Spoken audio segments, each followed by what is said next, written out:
just for the sake of double recording because I'm paranoid. Okay, good. I like what we've done here. Then we can do this.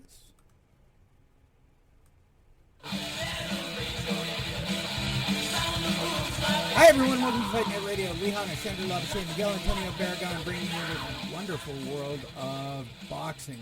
That's right, we're kicking it off with Metallica. Why? Because now they are one of the prime investors in Triller. It seems to me that Triller's now gone into the business of being co-promoters of Metallica, or Metallica became a partner with their own promoter because they sold out an arena in boxing. I don't really... Has anybody got any more... Let's just jump right into this because it didn't actually make mainstream news or any news. It was just a tweet from Metallica. So Triller has money because of Metallica giving them money, but now they get money from events, but Metallica's playing at those events. It sounds like they're paying to play and not being really a partner with Triller. Am I the only one confused by this? I start with you, Miguel. Let's just jump right into this. Oh, no intros in anything, huh? Okay. Well, I mean, it definitely sounds... Oh, sorry. I don't know if you guys can hear that, but some asshole in the bike just went by. Anyway, so what was the question? Yes, it's a little weird. I mean, it definitely does feel like a pay-to-play kind of deal. Like, I mean, I'm not sure... I don't know how much of a part other than just money Metallica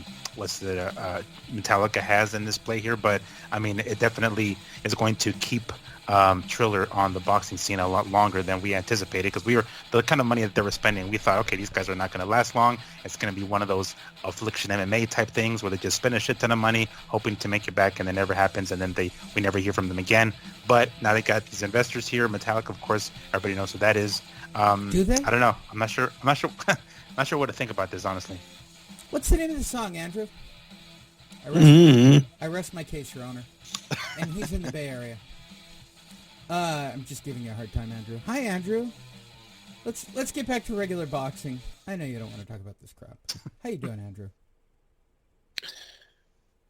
Very good. They're saying that last year, Triller sold 3 million pay-per-views. Wow. Yeah. Over the last year, Triller Combat, Triad Combat, and Fight Club have sold 3 million pay-per-views, making it one of the top-selling combat sports entertainment platforms. Fun fact, Andrew. Stephen Espinosa sold that Gervonta Davis sold well over 250,000 pay-per-views, but he's not releasing the numbers. So we can say anything like Fight Net Radio is the number one podcast and broadcast in boxing history. We are also the number one boxing news website. By the way, go to boxingtonight.io. You can say all that, but the question is it true? Okay. I don't know. What kind of? I'm just trying to find numbers for the Metallica concert just to see if they released anything about that. I know that they sold all the tickets there because they played a full hour. I mean, I'd pay to go see Metallica for an hour. I almost did once for an egregious amount of money. They were doing like a Chase cardholder Palladium event that I almost went to, and it was for 45 minutes in the Palladium, and I would have paid it. I mean, shit. Who knows? How long has this thing even been around? Like, I know Triller, but I mean this Fight Club or whatever the hell, Triad. I mean, have they even been around that long? I mean, what kind of pay-per-views are we talking about here? Like, are they I don't know. Is Stephen Espinosa really in the business of boxing? I mean, it's all relative, right? No, and seriously, I'm wondering how many of those came off of just the Metallica pay-per-view. You know? Probably 100% of them. 2.9 million of those could have been the Metallica pay-per-view. That might be the title. Triller's most successful pay-per-view fixes them for the last 2 years with 2.9 million people adding to the 100,000 views they had from the other five fights. That's hilarious. That is keen insight, Andrew. Keen insight. This is Fight Net Radio. We talk about boxing on this show, and that's kind of boxing related. See, we jumped right into it. I'm listening to the notes from my producer, Sam Navajero, and trying to make this show more about you, the boxing fans. And we appreciate all of you who watch on video. We appreciate all of you who listen on radio or podcasts or whatever you do to listen, or why. I mean, for that matter. I think that's my biggest question. Why? I don't know. But that's not the point. We talk about all the news. We rewind 1 week to where we last left off. Usually at the beginning we have a little family moment where we see how everybody's doing, especially with Omicron. Omicron. The newest character in the Transformers movie that's coming out by Michael Bay next summer. Keep an eye out for it. The invasion of Omicron. I'm sure Prime will take care of it. I was amused by that joke. Go to boxingtonight.io. Follow me and Miguel on YouTube and Instagrams. But more importantly, check out Boxing Tonight and Fight Net Radio on Facebook. Click on the link on our website, or just go to Facebook and type in Fight Net Radio. And that's where Andrew keeps up to date on all the news clippings from around social media and so forth. We are the #1 provider of content for boxing on Facebook. We're actually proud of that because we actually understand the demographics. Sadly, the demographics of people who go to our website and follow our social media don't know how to operate a podcast or a radio. They know how to use radio, and really we're only on in a few markets on radio, so I doubt they'll find us. It's really hard when the core of your audience is above the age of 65. I mean, Andrew, in your life, because you're kind of a technical person, do you get tired of constantly fixing your mom's DVR and video and anything else that breaks at the house for her? Yeah, she has a down garbage disposal right now. I still need to fix. I rest my case right there. I was actually going to start the show off because we have a storm. If you don't know, and I'm going to hip you guys all up to your favorite boxing journalists. They all have day jobs, except for Steve Kim. I don't know what he does for a living, but apparently he gets paid for it. And I know Steve, so that's a good joke. But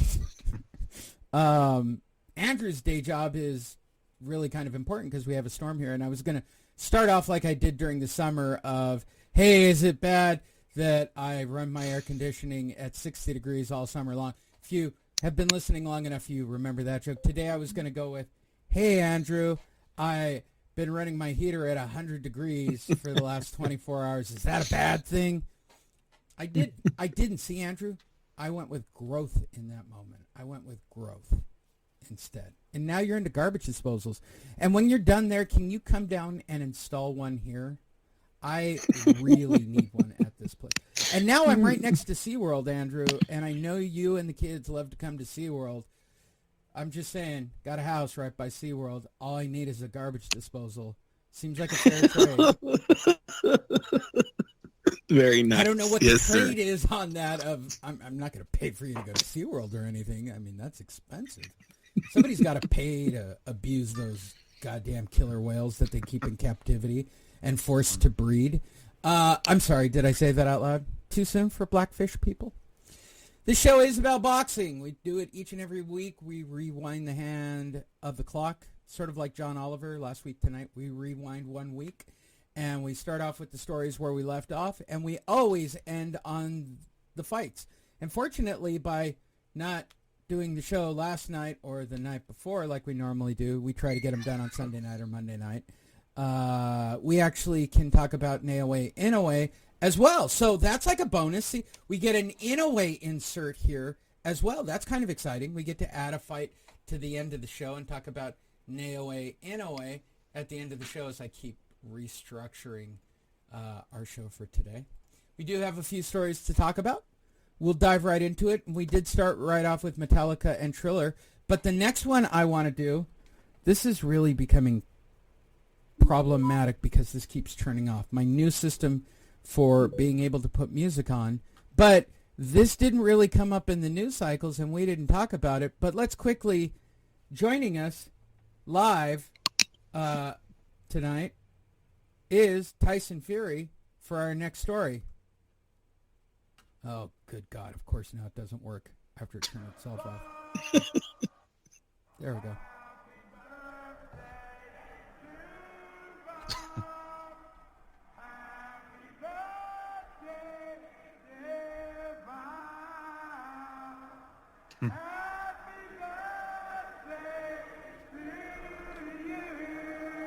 Thank you, Tyson Fury and Madison Square Garden. Does anybody notice that Bob Arum's wife is legitimately 40 years younger than him, and she looks like an old lady? I mean, she legitimately looks like his daughter. I don't think I've ever seen her, come to think of it. I think she's right next to him in that video. You might want to go look at that on YouTube. I might. That ain't his daughter? Is it his daughter? Are you sure it's not his daughter? His daughter looks like an old lady, too. How the fuck? Well, he's 90. He's not exactly spring chicken himself. He's 90, bro. Joining us on the show because you asked. He could have had her at 60 and she still is was none other than Top Rank Bob. Good evening, gentlemen. It's past my bedtime. You know, when you get to my age, you go to bed at like 5 o'clock. The guy you actually see going to the fights isn't actually me. It's it's a robot. The same people that make the Biden robot are the same people who make robots for me to go to fights. That's why it's always a little sluggish and doesn't react well. I'm usually asleep by like 3 or 4 right after a trip to Denny's for the AARP special. It's a good joke. It's gonna be Biden has that old people's home look to him. Bob Arum doesn't. I give credit for Bob for the way he looks at 90, but yeah, we're getting there.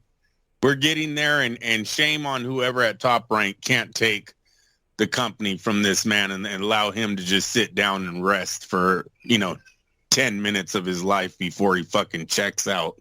Probably his daughter. Now that I'm seeing her stand right next to her, wouldn't it be great if it was his daughter, like, secretly elderly abusing him on some level?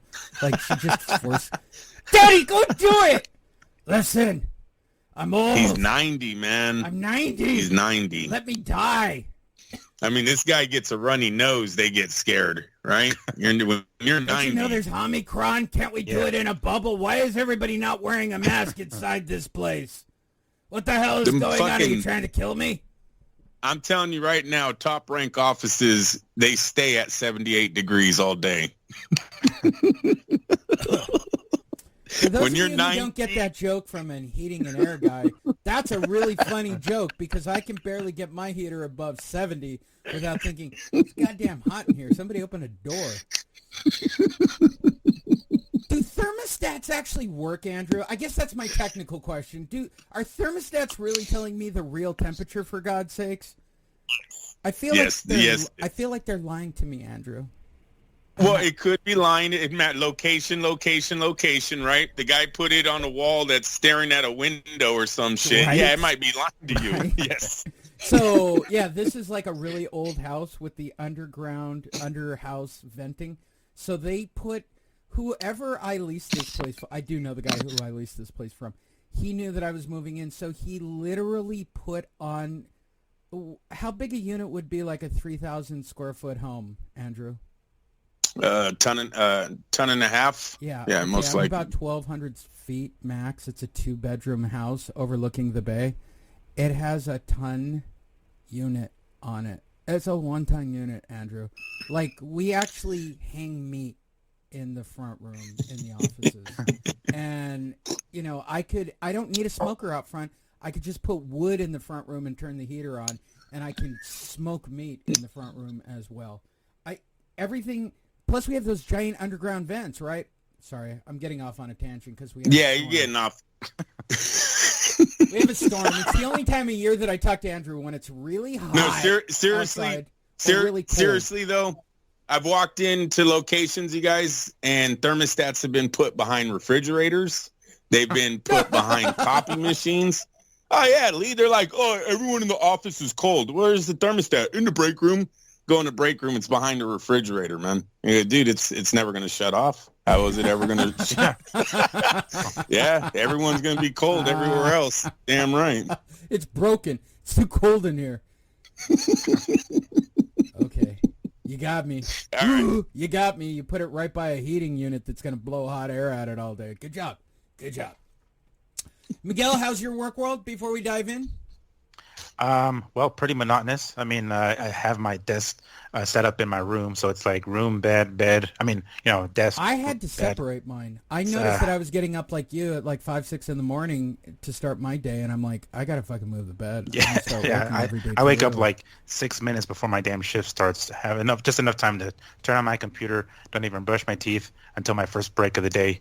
So it's pretty much the same. And then I'm doing overtime right now. We kind of have to do mandatory overtime because of how busy we are around this time of the year. Of course. So I'm like, holy smokes. But it's become kind of a blur these last couple of weeks. Yeah, I'm looking forward to January when the world collapses from all the economic horseshit that we're doing.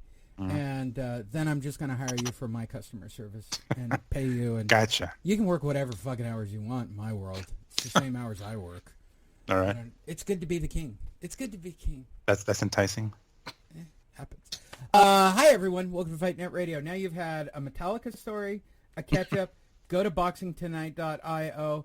I guess that leaves nothing except for us to start talking about the news of the week. And we dive right in. We'll be using Boxing Scene. Oh, if you don't know and you're going, but Lee, you have news on your website.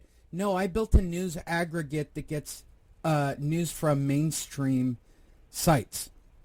I think I undersized that unit. I'm just going to say that so I don't get no text messages. Go ahead and keep going. Wow. I forgot that your buddies who hang and bang units. I don't know what they're talking about. A ton is 1,200 square feet, Andrew. Yeah. Jesus Christ, you want your house to be too cold and too hot. Needed the disclosure in there. I thought you were my lead, Andrew, and now I found out you don't think that a ton is too much. No, that's way undersized, Lee. That's not going to do it for 3,000 square. You said 3,000 square foot. Well, I was wondering because I know I have a 1-ton unit, and I was wondering what you were going to say, and I'm like, I got a 1-ton unit for it's about 1,200 square feet. About. All right, there you go. Now you're in your ballpark. Yes, and don't. A lot of look, Andrew. I built houses. It doesn't matter. You're there. That's a lot of unit, bro. It's a lot of unit. It's a lot of unit. Like, we can't leave it on for long periods of time. And then I'm such a savage during the summer. If you've listened to Fight Net Radio, I set that motherfucker at 68 all summer and just roll in $300 bill from San Diego Gas and Electric all summer long. And I look at it and I smile all summer as everybody tells me, it's hot. I have to crack a window. You live by the beach. You don't need air conditioning. Fuck you.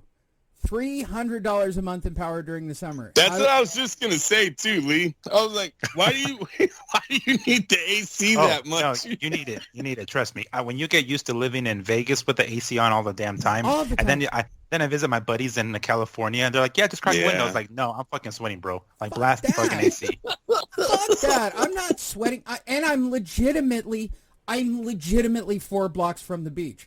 These guys know, and you guys have seen me record shows, my old place was literally on the beach. I moved 4 blocks away. It's sweltering hot 4 blocks away from the beach. Of course I got to run the AC at 68 all summer. Sorry, I digress. This show's about boxing. Hi, everyone. That's your get to know the people behind your show. Hope you found it entertaining. We'll be using Boxing Scene today. Shout out to everybody at Boxing Scene. Tyson Fury and Dillian White. The WBC is ordering the open negotiation period. Yes, we're back at it. Nobody wants to pay for fights. Why? Tyson Fury wants $50 million. Dillian White probably wants a title shot. I don't know. I assume he wants money. I assume that.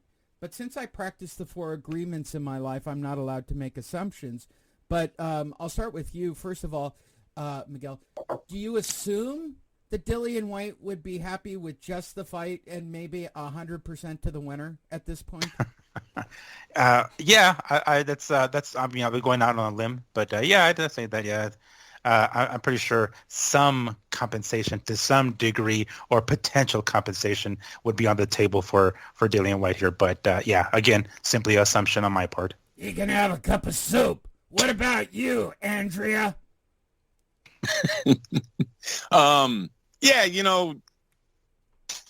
I think they can get a deal with Dillian White right now. Yes, I think Dillian White has been telling his family and friends for so long that the title shot is coming. Can you imagine that at Christmas? Hold on, Andrew. I just had a shot. Let's play this out because you have real family, Andrew, right? Like you're telling, hey, guess what? I'm really going to this fight and I'm really going to be on TV and the whole thing. Oh, sure, you're really going to be in a big fight. And can you imagine that? You have, like, big family Christmas, like the family rolling their eyes at you when you try to do... I don't have real family at Christmas time. I sit alone in a dark room.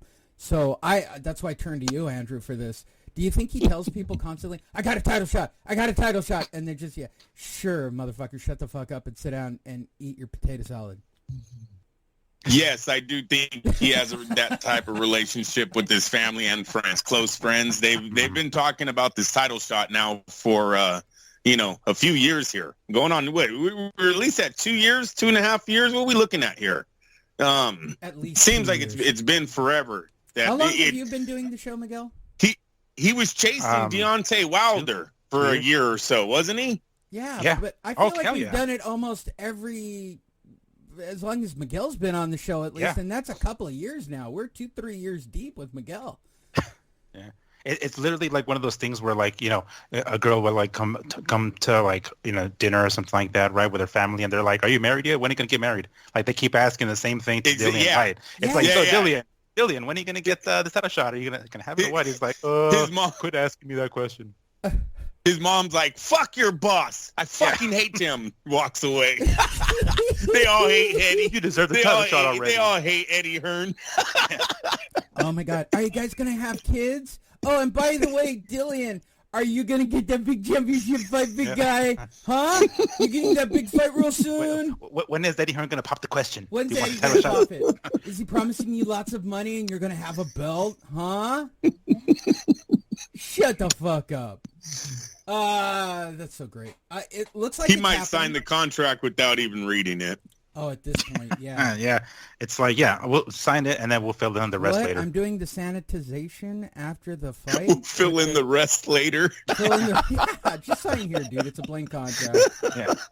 What do you mean I'm sanitizing the arena after the fight? What does that clause mean? Well, it means if you lose, you do need to get paid, and we'd like you to do the janitorial work. And, you just signed a 10-year contract to be a slave on the Hearn farm. Jesus. Well, I can't throw You could have just said an employee, bro. I know. See how the whole air just left the building. Did it? Well, what we know is... Yes, it does. And in this case, I doubt there's a whole lot of money changing everything. Let's turn to some good news. Roy Jones, James Toney, Miguel Cotto, Holly Holm are all heading into the Boxing Hall of Fame. If you're wondering, wow, I didn't even know there was a Boxing Hall of Fame, they don't really know it either. It's kind of made up. There's one in Vegas, too, and they made it up. So people just make this shit up, and they make a Hall of Fame. Theoretically, it's created by the boxing writers, but there aren't really any boxing writers anymore, which is why I think it's funny that there's a Boxing Writers Association. It's not, nobody really writes anymore. They just kind of put out press releases constantly. Jake Donovan's a real writer, or I've met him at least. More than a quarter century after their pound-for-pound showdown, Roy Jones and James Toney will go into the Hall of Fame together. My question is, I think we can all agree that Roy Jones is Hall of Fame caliber, correct? Oh, yeah. Of course. All right. Andrew has a Roy Jones Jr. autographed shirt hanging on his wall. Is it still on the wall, Andrew? Or is it in a closet? Of course it is. All right. Miguel, I think you've been with us long enough. I think you're ready for your own. Did I give you a Roy Jones shirt yet, Miguel? No. All right. You've been with us long enough. That was my Eddie Hearn. That was my Eddie Hearn deal, Miguel. He gave me his shirt, and I've been doing the show ever since. Show forever. Like, he doesn't go to fights anymore. He's got to do it for something else. The hope that I might actually get an autograph. I think Miguel's been with us long enough, Andrew. We can give him his own Roy Jones I feel so honored. Jones autograph. I'm going to put it on my wall. Listen. Now that Roy Jones is going into the fake Hall of Fame, you've got money in the bank, bruh. Money in the bank. You're can put that bad boy right up on eBay. You're thinking long term. I could dig it. I wonder what Roy Jones' autograph is actually worth. But I digress. James Lights Out Tony, big fan of first. He would be the first true boxing champion to go fight in the UFC, as well as I believe my stats are correct on this, Miguel. He would be the first real recognized professional boxer to then get single leg takedown pathetically in his first and only UFC fight because he didn't train for it and actually came in 200 pounds heavier. But I digress. Miguel Cotto, to which Bob Arum says, he's a hell of a fighter. There's actually a story somewhere in here. I'm not sure if I'm going to do it, but he's a hell of a fighter. He deserves to be in the Hall of Fame. Is he? I mean, he's good, and he won lots of titles at different weight classes, but it seems awfully crafted for Cotto. He's my question on this year's group. Holly Holm has amazing tits and should be in the Hall of Fame, so there's no question about her. Both a champion in mixed martial arts and in boxing, and a great rack and takes incredible photos. I recommend following her on social media. She loves taking scantily clad photos constantly. Let's get to Miguel Cotto.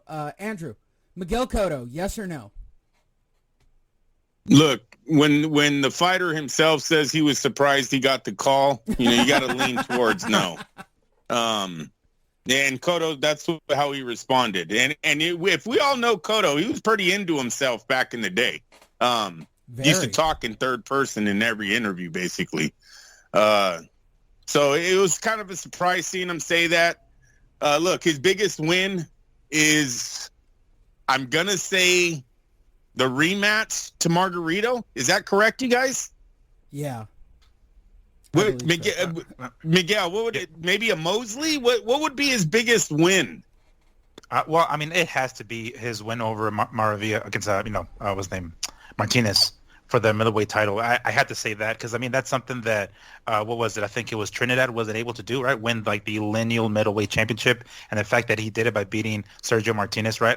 I might have to say that might be his, like, keystone, like, boom, this is the cherry on top kind of deal. All right. Well, then it is. Then you say Martinez. And it's actually sad because I was going to say Margarito was in there with one eye. Martinez was in there with one knee. So it's bad. He doesn't see that, and that's kind of, there is no prime victory for him. That's a victory as he's walking out the door. That's true. Maybe Mosley then. Maybe Mosley. It has to be some. Yeah, it would have to be someone younger in his career. I'm guessing. Zab. When you look at it, when you really break down the career, he was very exciting. But this happens in boxing a lot with this Hall of Fame calling. Sometimes guys that take beatings and are really exciting, they get put into this Hall of Fame when in reality they weren't one of the all-time greats. We're talking about this special class, right? That's what the Hall of Fame is supposed to be. Guys that changed the sport or did something so big that it, made a ripple around the world. Everyone talked it. And Cotto never did that. Cotto, half the time it seemed like Puerto Rico was split on him and Trinidad. He really never got out of Trinidad's shadow, in my opinion. So no, I'm going to lean that. I don't think Cotto should have been into the Hall of Fame. Yeah. Okay. Well, it's time for our newest segment on the show, as I slowly leak to it. And that is, hold on, I'm trying to make all the sound effects work just one time. Here we go. It's time for Guess the Net Worth with today's contestant, Miguel Cotto. Come on down. Here's how the game works. Our two boxing analysts will try to guess what Miguel Cotto's net worth is for his career. So I turn to you, Miguel Antonio Barragan, no relationship to the other Miguel, unless the two Miguels are related. Is that possible? Is that possible and we just didn't know it on this show?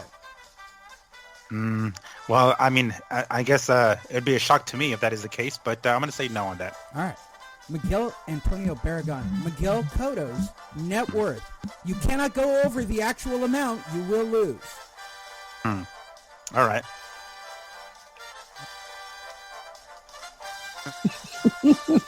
Have you got a number? Oh, yeah. I thought you were going to turn off the music. We're going to go with, I'm going to say 6 million. 6 million. You're going very low. I like that. Andrew Labshay. Yeah, I was going to go a lot higher than that. I was going to go at least 30 million. I know he did good with Jay-Z's company right out the door. He had some huge fights with that were on pay-per-view. Floyd Mayweather, Shane Mosley, Judah. I'm hoping he's at 30 million. 30 million. I feel like I want to go with what's closest, even though one of you is over. Oh, wow. Or the fact that I know that there's a Family Feud loop that lasts 1 hour on YouTube. That's a fun fact, people. You can get Family Feud's intro played for 1 hour straight. I don't know why anyone would want that, or that it has 500,000 views, which is even crazier. The correct answer, I guess, but Andrew's over. I mean, that's kind of how you play the game if we were doing The Price is Right. He's worth $25 million. Oh. I think he did okay. I really do. Not bad. All things considered. And I don't... Yeah, go ahead. Yeah, he had a lot of huge fights on pay-per-view. I forgot the Manny one. And I want to say him and Manny did almost... they did over 1.5 million buys, didn't they? Oh, damn. Yeah, Cotto's been in some big fights, so that's good that he's still worth the good penny there. Yeah, that was my thing, though. Like, it was such a long time ago. I thought, well, maybe, it's boxing and it, in general is more of a what have you done for me lately kind of sport. So I figured, maybe, after his retirement and the fact that he came off, that loss with, I already forgot his name, his last fight when he dropped one of his belts. I was like, okay, maybe his stock went down after that. There you go. And there you go. That was fun. Moving forward in our day, Deontay Wilder admits there are mixed feelings. Okay, first of all, I knew it. Okay. On fighting again, let me first tell you that I find it really entertaining that he's not taking 6 months off of being in a dark cavern before returning to speaking again, like he did after the second fight, which leads me to believe he's probably, before I even read the King's quotes, which I will do here momentarily, let's just take this on the surface. Can we read anything into him speaking this early after getting beat the fuck up? I start with you, Miguel. Do you find it interesting that this time he's just turning around and right back to being your king? I think his brain is still scattered. I mean, I think it's still mixed after that ass whooping from Fury. I mean, I still don't think, the dust has settled in his brain. I still don't think he's ready to speak as he shouldn't have. He definitely needed, my assumption is that he needed a little bit more time before he, someone put a mic in front of him. So I'm definitely surprised. Yeah, exactly. The king of his kingdom or whatever. Andrew, do you read anything into his early public appearances at all before I read his amazing quotes? No, I just trying to strike it while he still has some left in the tank, Lee. I think that's exactly what it is. He's going to squeeze another fight. It's mixed feelings because ultimately I have accomplished all my goals in this sport. I want to correct every line in this already because that first line is such bullshit. What goal was it that you had? Some kind of Don King, hinky fucking bullshit? No, you got to keep reading. No, you got to keep reading. He explains. I told my daughter when she was one that I'd be champion and I'd be able to support her beyond belief. Well, yeah, they live in style, I guess, in Tuscaloosa, Mississippi. I've done the things I promised my daughter. There are lots of things that I have accomplished that I feel. I don't have to prove anything to anyone because I've already proven it to myself. Okay. Should I push forward? Question mark. Should I give it one more time? Question mark. Or should I just retire and focus on other things that I already have? Other things that I want to get into? Question mark. What could he... Okay, I want to stop right there. What... I feel like I need to play the game show music. Hold on. New game show. What will Deontay Wilder do for a job outside of boxing? Hello, everybody. This is Mauro Ranallo, your host. For What Will They Do Outside of Boxing? You know, the game show where you can go into murder, you can go into crime, some boxers just into drugs. Today's contestant is Deontay Wilder. And remember, I have depression, so watch my Showtime special. I start with you, Miguel Antonio Barragan. What will Deontay Wilder do if not boxing as a profession? That is a good one. Damn, what the hell? What other thing can't he do? Jesus Christ. I know the correct answer. I was just handed it to me by Lee Honish. He gave me the correct answer. Oh, man. I'm going to have to pass it to 10 Andrew. seconds on the clock. I'm going to have to pass it to Andrew. Wow. I have no fucking clue. All right. Andrew Labouche. Did you know I'm Mauro Ranallo and I have depression? Just checking. What will Deontay Wilder do if not box as a profession? Well, I sent you guys the answer, and it's already happening. He locked in his answer. Oh. And the answer is... I'm putting it on the screen for the video, people. It's making perfume. Yes. Ooh, What? strong job, Andrew. And you get bonus points from the judges. But since Lee is the ultimate judge on the show, I'm going to open it now. The correct answer is be irrelevant. Irrelevant. Thanks for playing the game, everybody, and remember to visit our website.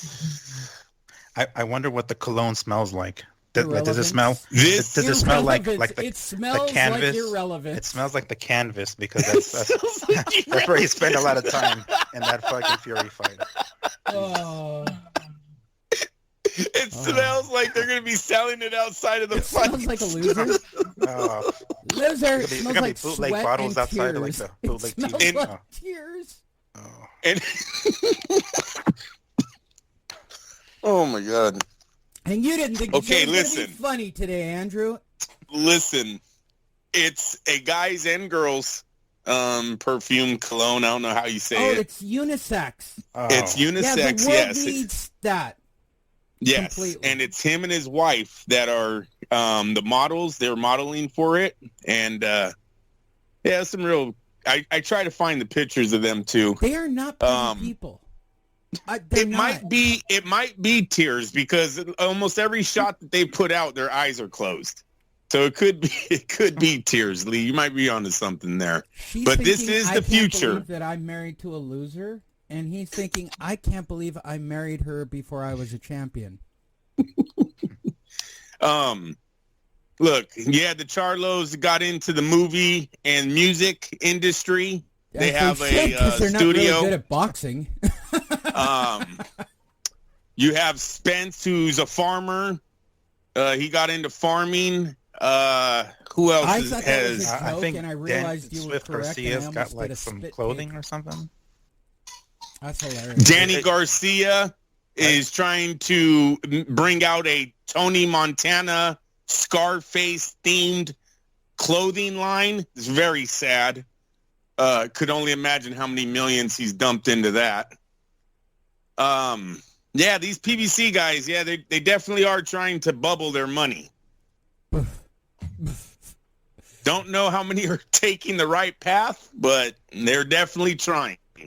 Yeah, you would think you like maybe invested in something that's more proven, like open up a McDonald's or some shit, something that's pretty much guaranteed to make some money, not like, think of some new Rockaware clothing line or some shit. Yeah, some leopard or leopard print silk T-shirts, Danny Garcia. Mm-hmm. Jesus. Oh, my God. The fans are brutal below this unboxing scene. Tony Green writes, ha, ha, ha, ha, ha. What have you even spouted here, son? Your boxing IQ is questionable, and your general IQ is definitely piss poor. Those scary races are everywhere. Fuck's sake, grow a pair and stop feeling feeding into fake narrative of white supremacists being everywhere. A black man wouldn't have been voted into office if America was so. Oh, Jesus. Wow. You always got to take it there. Yeah, they always do. Damn comment. Moving forward, Canello's trainer says no weight restrictions placed on Makabu.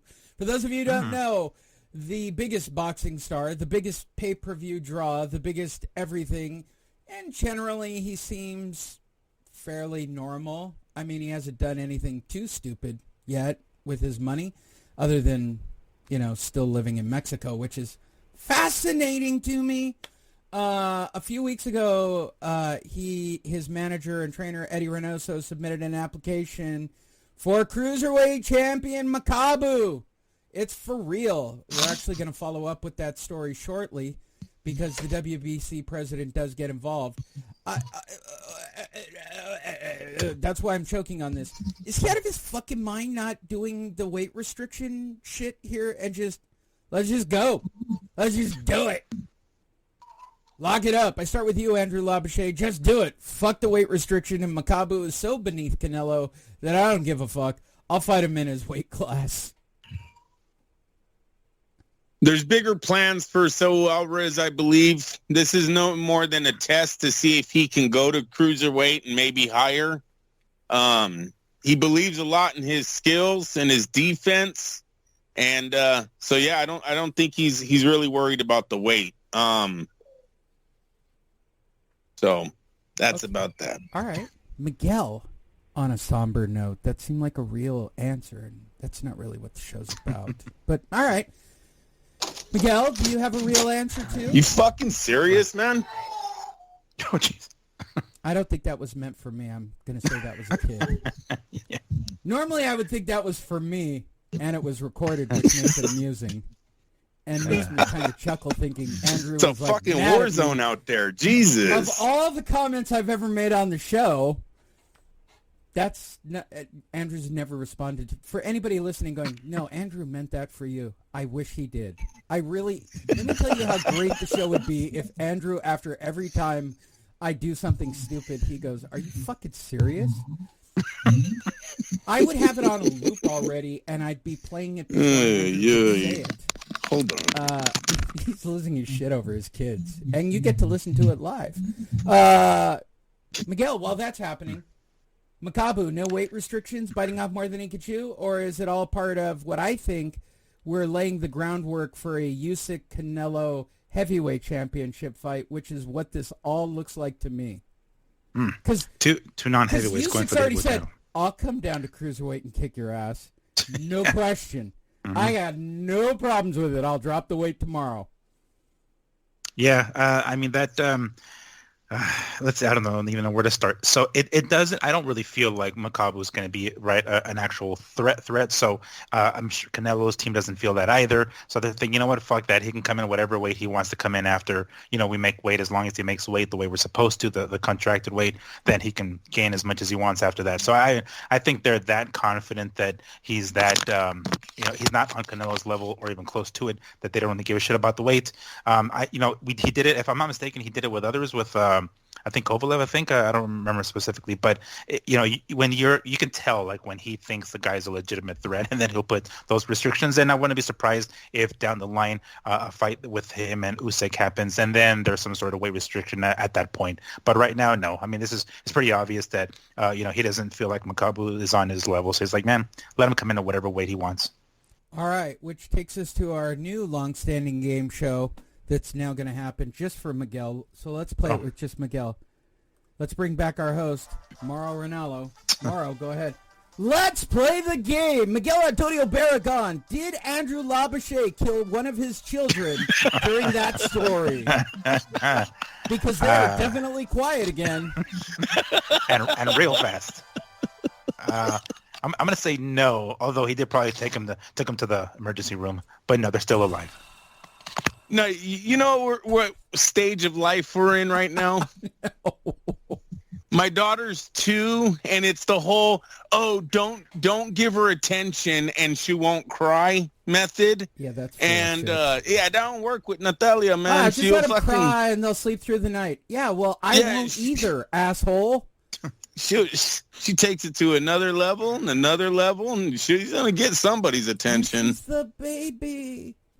She's the baby girl. She's the baby. Andrew, what are you doing? So many children. So many children. So many sizes and shapes. Jake Paul, Tyrone Woodley 2 is now on the table. Vada will not be involved in the contest, said Tyrone Woodley. Cool. I'm going to start slamming steroids tomorrow. Right? What the fuck? Yep. I feel like I'm now doing Saturday Night Live bits with these stories. I don't even need to read the story. Just read the title and then do like a funny quip and then go, all right, you guys do the serious part. But seriously, in Tyrone's head, I mentally heard about clenbuterol from this show, Fight Net Radio, and I saw the results of its host. I don't know if I'm the host or co-host, to be honest. But hey, Tyrone, thumbs up. If there's no VADA testing, which they don't do for amateur MMA in Nevada, yeah, bro. Yeah! Start the cycle tomorrow. Go in jacked up like a fucking monster and fucking tear his head off. Just put him into a corner and maul him. I don't understand this no VADA thing, but then again, it's not a real fight, first of all. Secondly, Tyrone came awfully close to winning the first one, which takes us to the third point. Doesn't that mean Jake Paul can take steroids and shit too? I mean, I could be completely out of line in my guessing because it already looks like he's been doing them for quite some time. I start with you this time, Miguel, because this, I guess, is kind of an MMA-adjacent story. Is there any impact to the VADA thing or the fact that Paul versus Woodley 2 is happening? And I'm wondering, is it Triller and will Metallica be playing so that they can have another 2.9 million buys?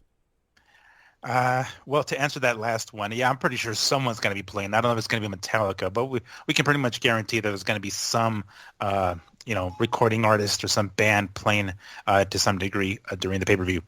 Number 2, I don't remember their previous fight, if there was the case or not, but I could have sworn they had some sort of testing. I don't know if it was VADA or USADA, but they had somebody tested. I don't know. I mean, truthfully, I think it's more of like, look, this is kind of a last-minute thing. We got to swap out Fury for Woodley. One of these guys is probably on the juice, during their all fucking, off season or whatever, right? So they're like, all right, let's not test them because we don't want to cancel this fight too. So let's just leave it. No VADA testing. Fuck it, come in with whatever you're juicing on now. But yeah, I mean, I'm not sure what the big deal is. I mean, they tested him last time. Everything was fine. I'm not really looking forward to this rematch. I can anticipate Woodley disappointing MMA fans once again. But I mean, we'll see how it goes, I guess. But I'm not surprised that this is not going to be, VADA tested. Wait, the game show music's back. Maro's walking into the room. That's right. It's time for our newest game show. Does Andrew even care about this story? With your guest playing today, Miguel Antonio Barragan. Miguel, I have depression. Did you watch my special? It's bipolar. Whatever! I'm the bipolar depressed rock and roller! I keep forgetting to get mine confused with his. You know how that goes with mental health issues. Mm-hmm. So, will Andrew even want to comment on this story?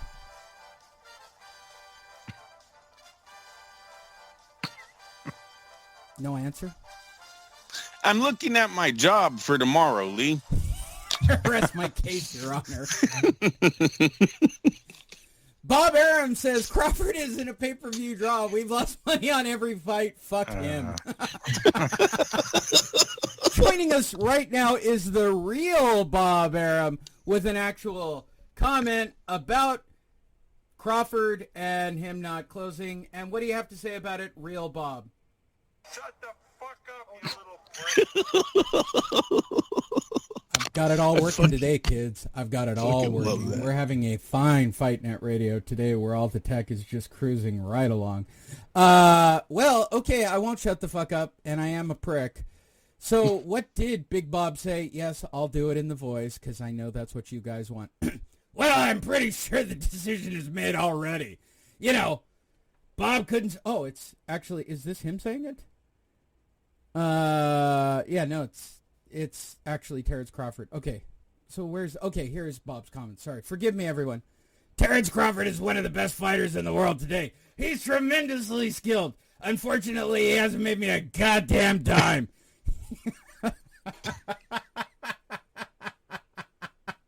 He really did say that. Unfortunately, he hasn't been able to show to be a fighter that is a draw on pay-per-view or whatever reason. Or whatever reason.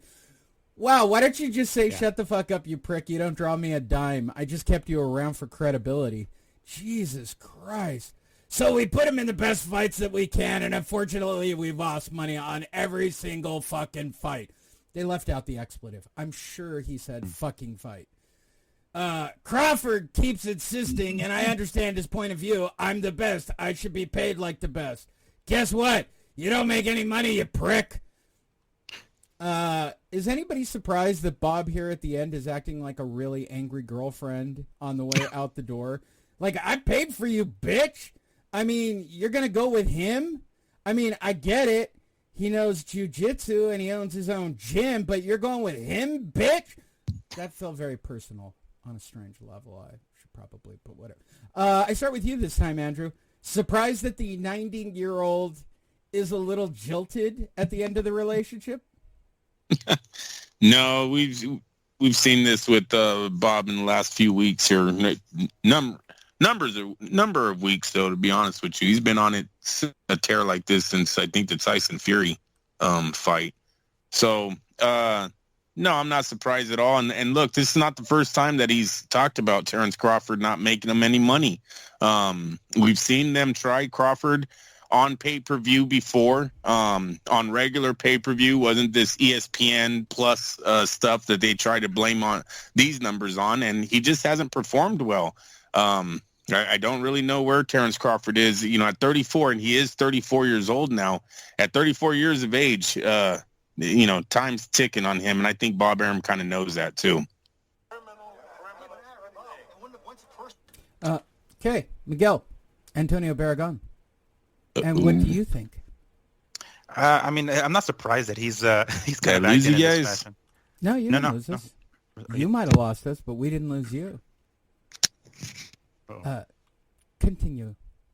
I mean, I'm not surprised that he acts this way. It is kind of one of those butthurt type of deals, like, well, fuck you, I don't want you anyway, kind of deal went up with Crawford on the way out. But I mean, he said this prior to him actually leaving, so it wasn't like it was a humongous secret that Crawford just wasn't pulling in the kind of numbers that Arum was hoping for. But I mean, it does sound like he's a little bit butthurt.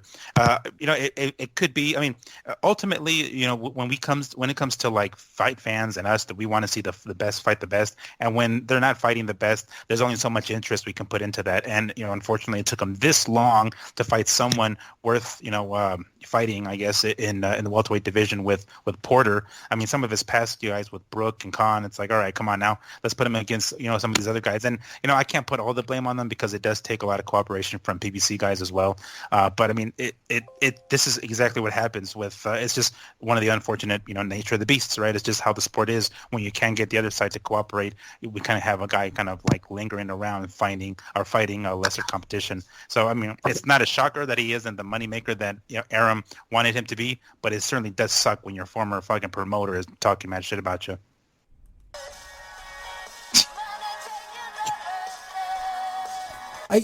Honestly, note to Sam Navajero, our producer, and yes, I'm still working on my Australian Sam. Yeah. You should have never brought up the Cyndi Lauper song or anything else. You just know that I'm going to double down on those things. I just want to make that note. We do have one final comment from Bob. I was able to ask him a question, which is, you know what, Terrence Crawford should be paid, Bob. Why aren't you paying him?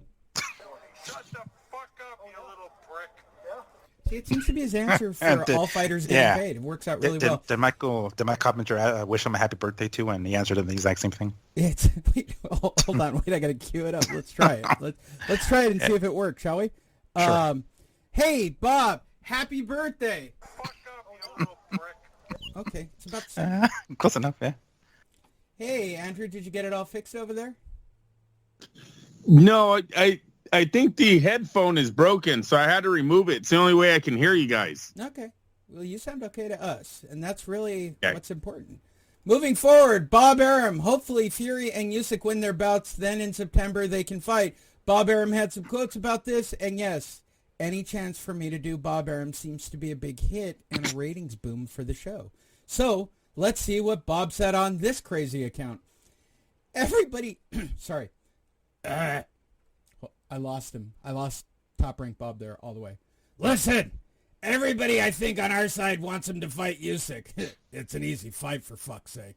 But Usyk is obligated to fight Joshua, who's got a rematch clause, and I'm a cheap bastard, and I don't want to pay step-aside money, blah, blah, blah, blah, blah. And now there's Dillian White. Who the fuck is Dillian White? Wasn't he sweeping up over at Hearn's place the last time I was out there?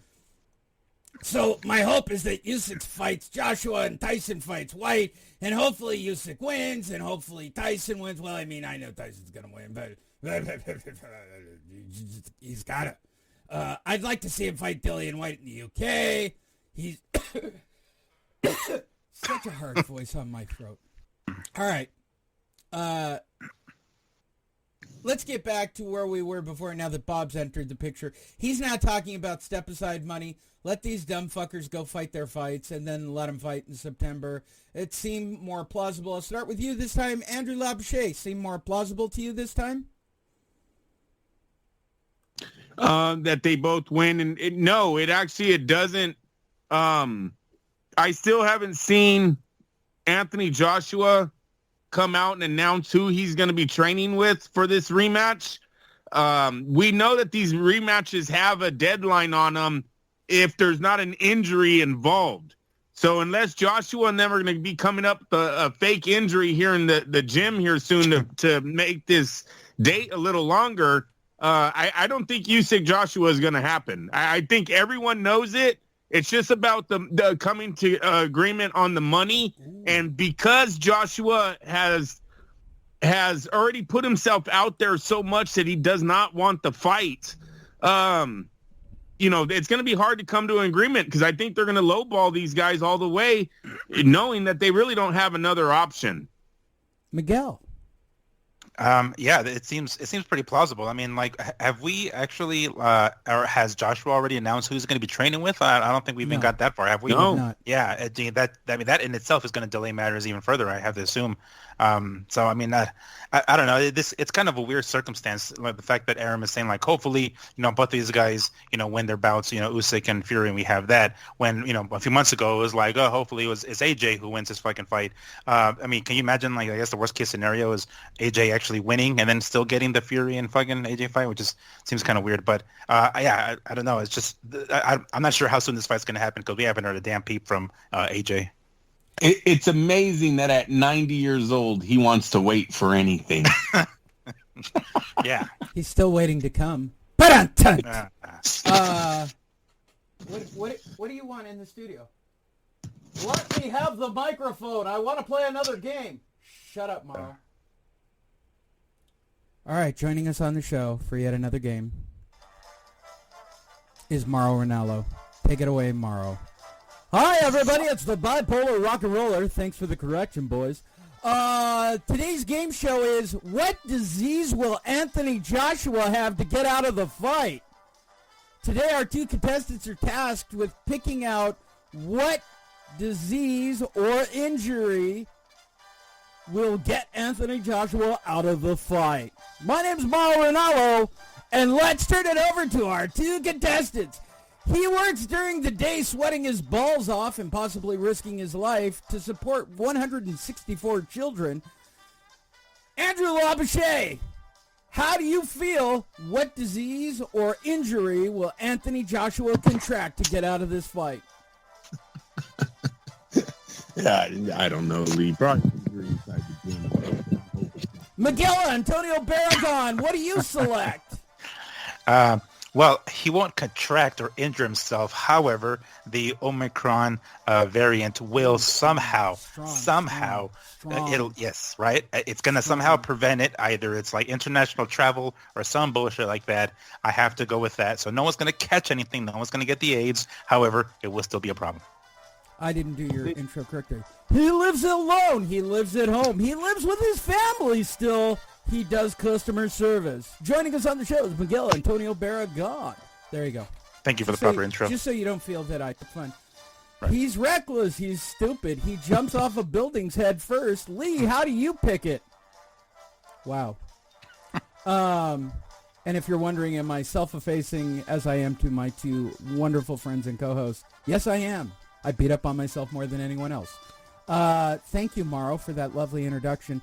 I'm going to pick AIDS as I always do in these situations.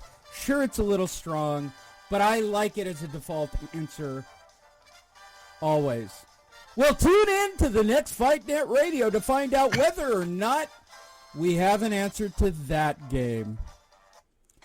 I'm liking this. How many more of these do I have to do before I get a Sam Navajero? Yeah, you got to stop that bit with the Family Feud music. You just went too far. Like the third one, the fourth one. Where are you at on that, Lee? Bob Aram says Lomachenko has no issues traveling to Australia for Gambosos. Shocker. Do I even need to read these quotes? Fuck, of course I do. Loma's number one with the WBC, the WBO, the IBF, the ABC, and the PDQ. For fuck's sake, I can put him on a boat and he'll be there in no time. We used to have a guy from Australia. We used to sail him over all the time. I think it will happen. Kambosos will make a voluntary defense against Lomachenko in Australia. I've promoted fights in Australia. Took forever. I took a sailing ship. I think it was a clipper ship. Took forever, but I'm glad I went. And then I stayed there for like 6 years. Got married, got divorced, had 4 kids, came home.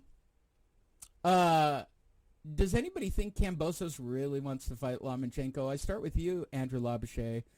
Aram says Lomachenko has no issues. By the way, I have no issues fighting Kambosos either if we want to toss a hat into the mix. I mean, I love it when people think or they don't have issues or, yeah, sure, I'll do it. You can say all the shit you want until you put your name on a contract, asshole. I mean, what do you think, Andrew? Is there a reality with Lomachenko traveling by boat or hot air balloon to Australia? Yes, I do. Listen, Lomachenko, he can travel anywhere. He's going to sell tickets known around the globe. Kambosos should be very hot in Australia right now. So I think this fight is doable. Will it be Jeff Horn and Manny Pacquiao size crowd?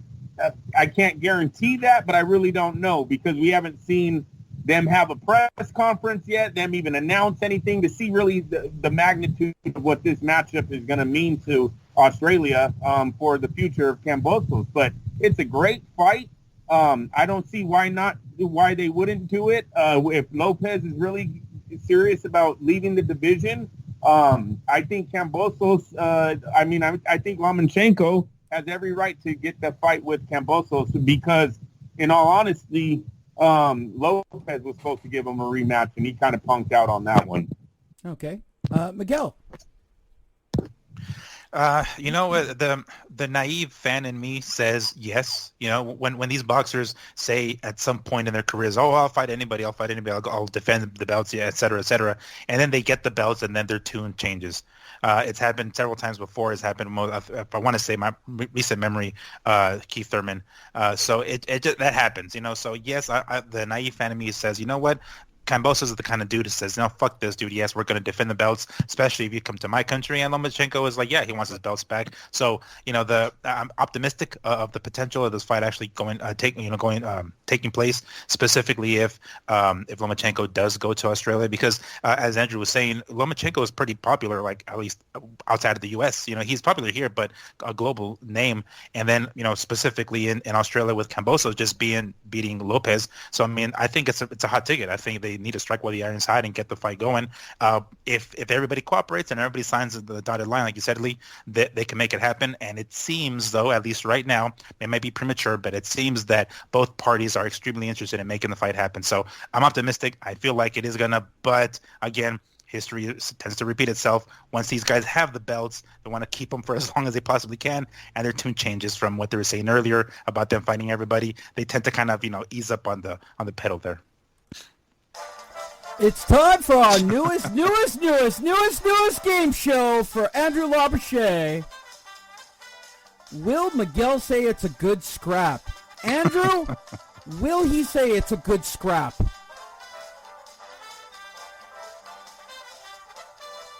I feel like he ate his microphone or a kid killed him. I don't know what happened on Andrew's mic, but that was a great setup. That was real good.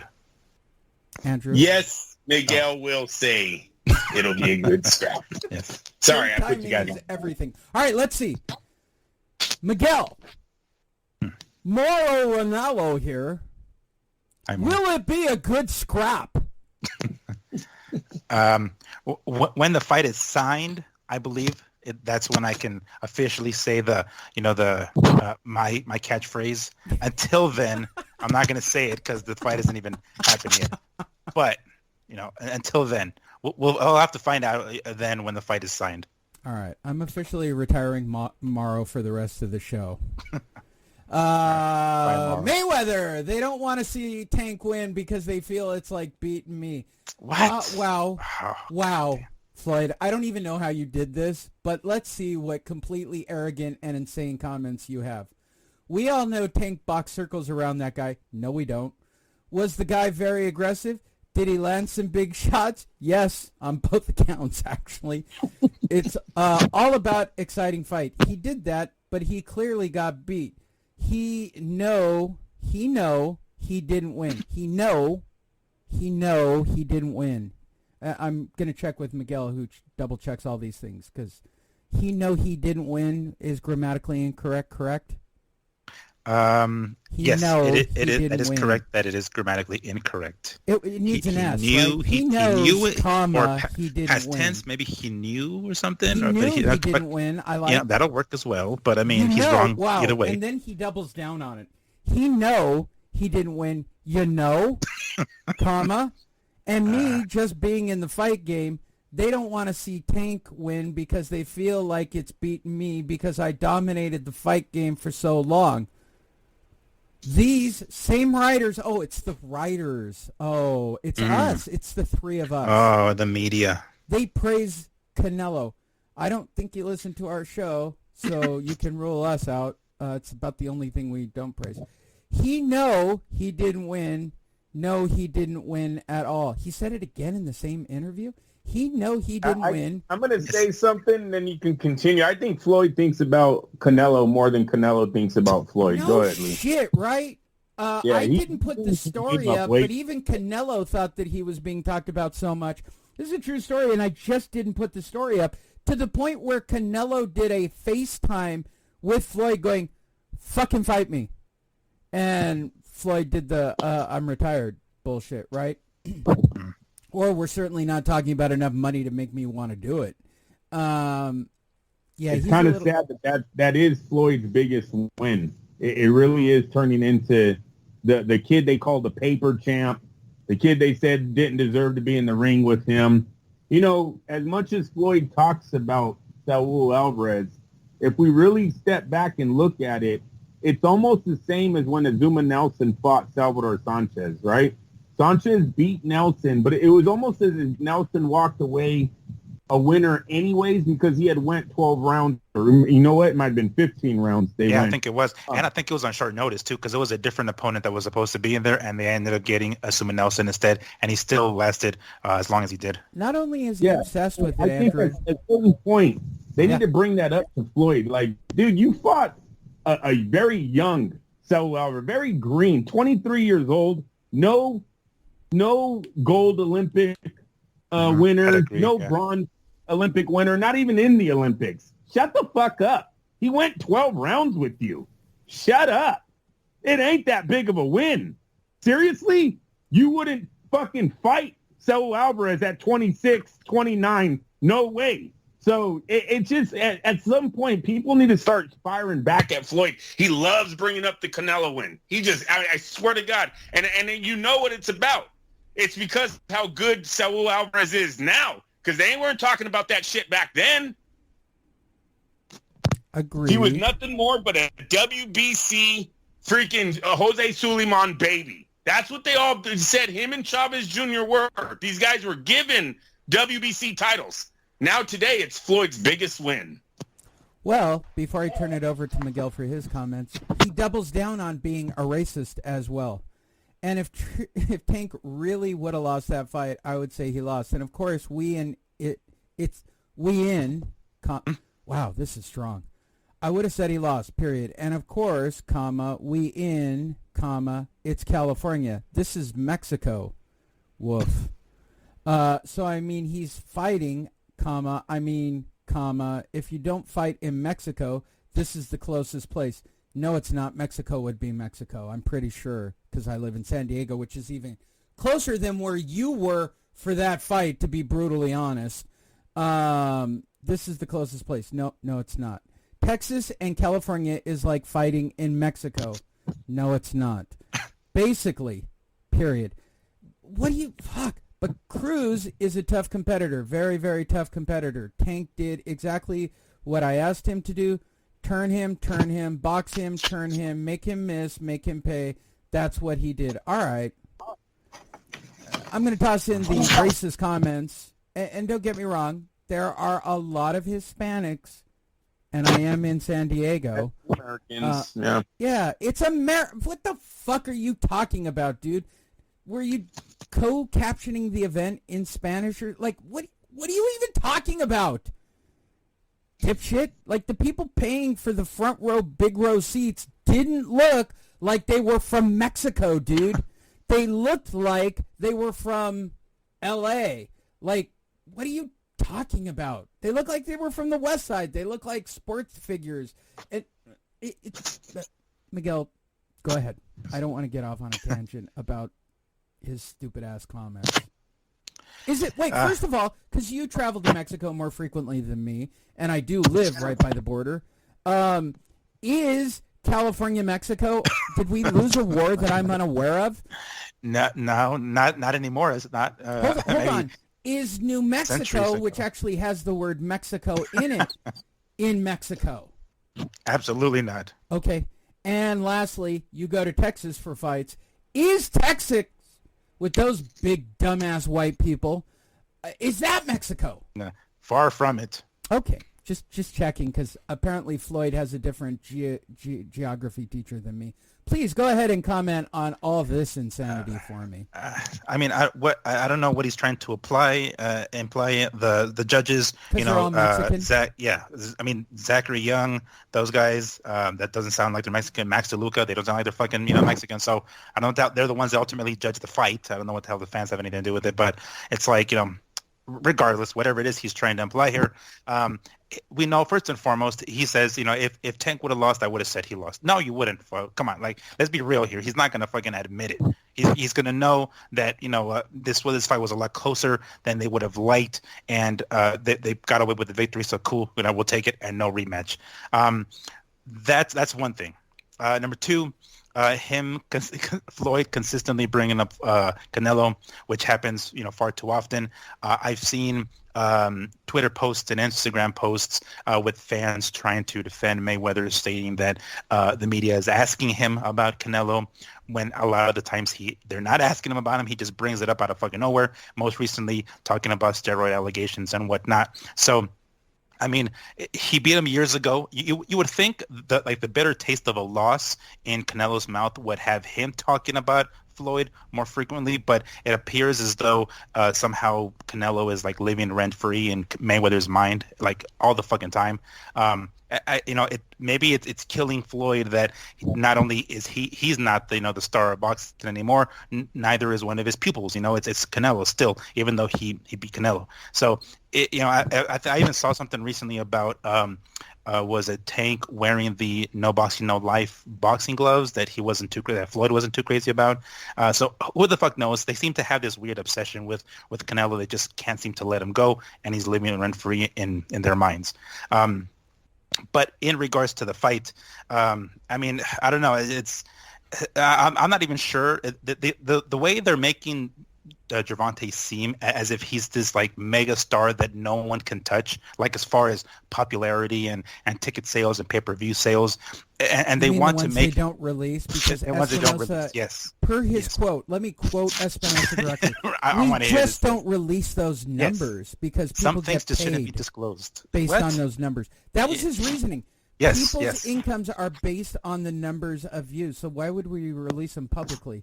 So it wouldn't be fraud, asshole? I mean... Yeah. You best believe if there were crazy numbers, they absolutely would release them, even if it meant someone's, income or someone's pay or salary or, purse. Yes, they're going to do that. They're like, wow, this guy's crazy, right?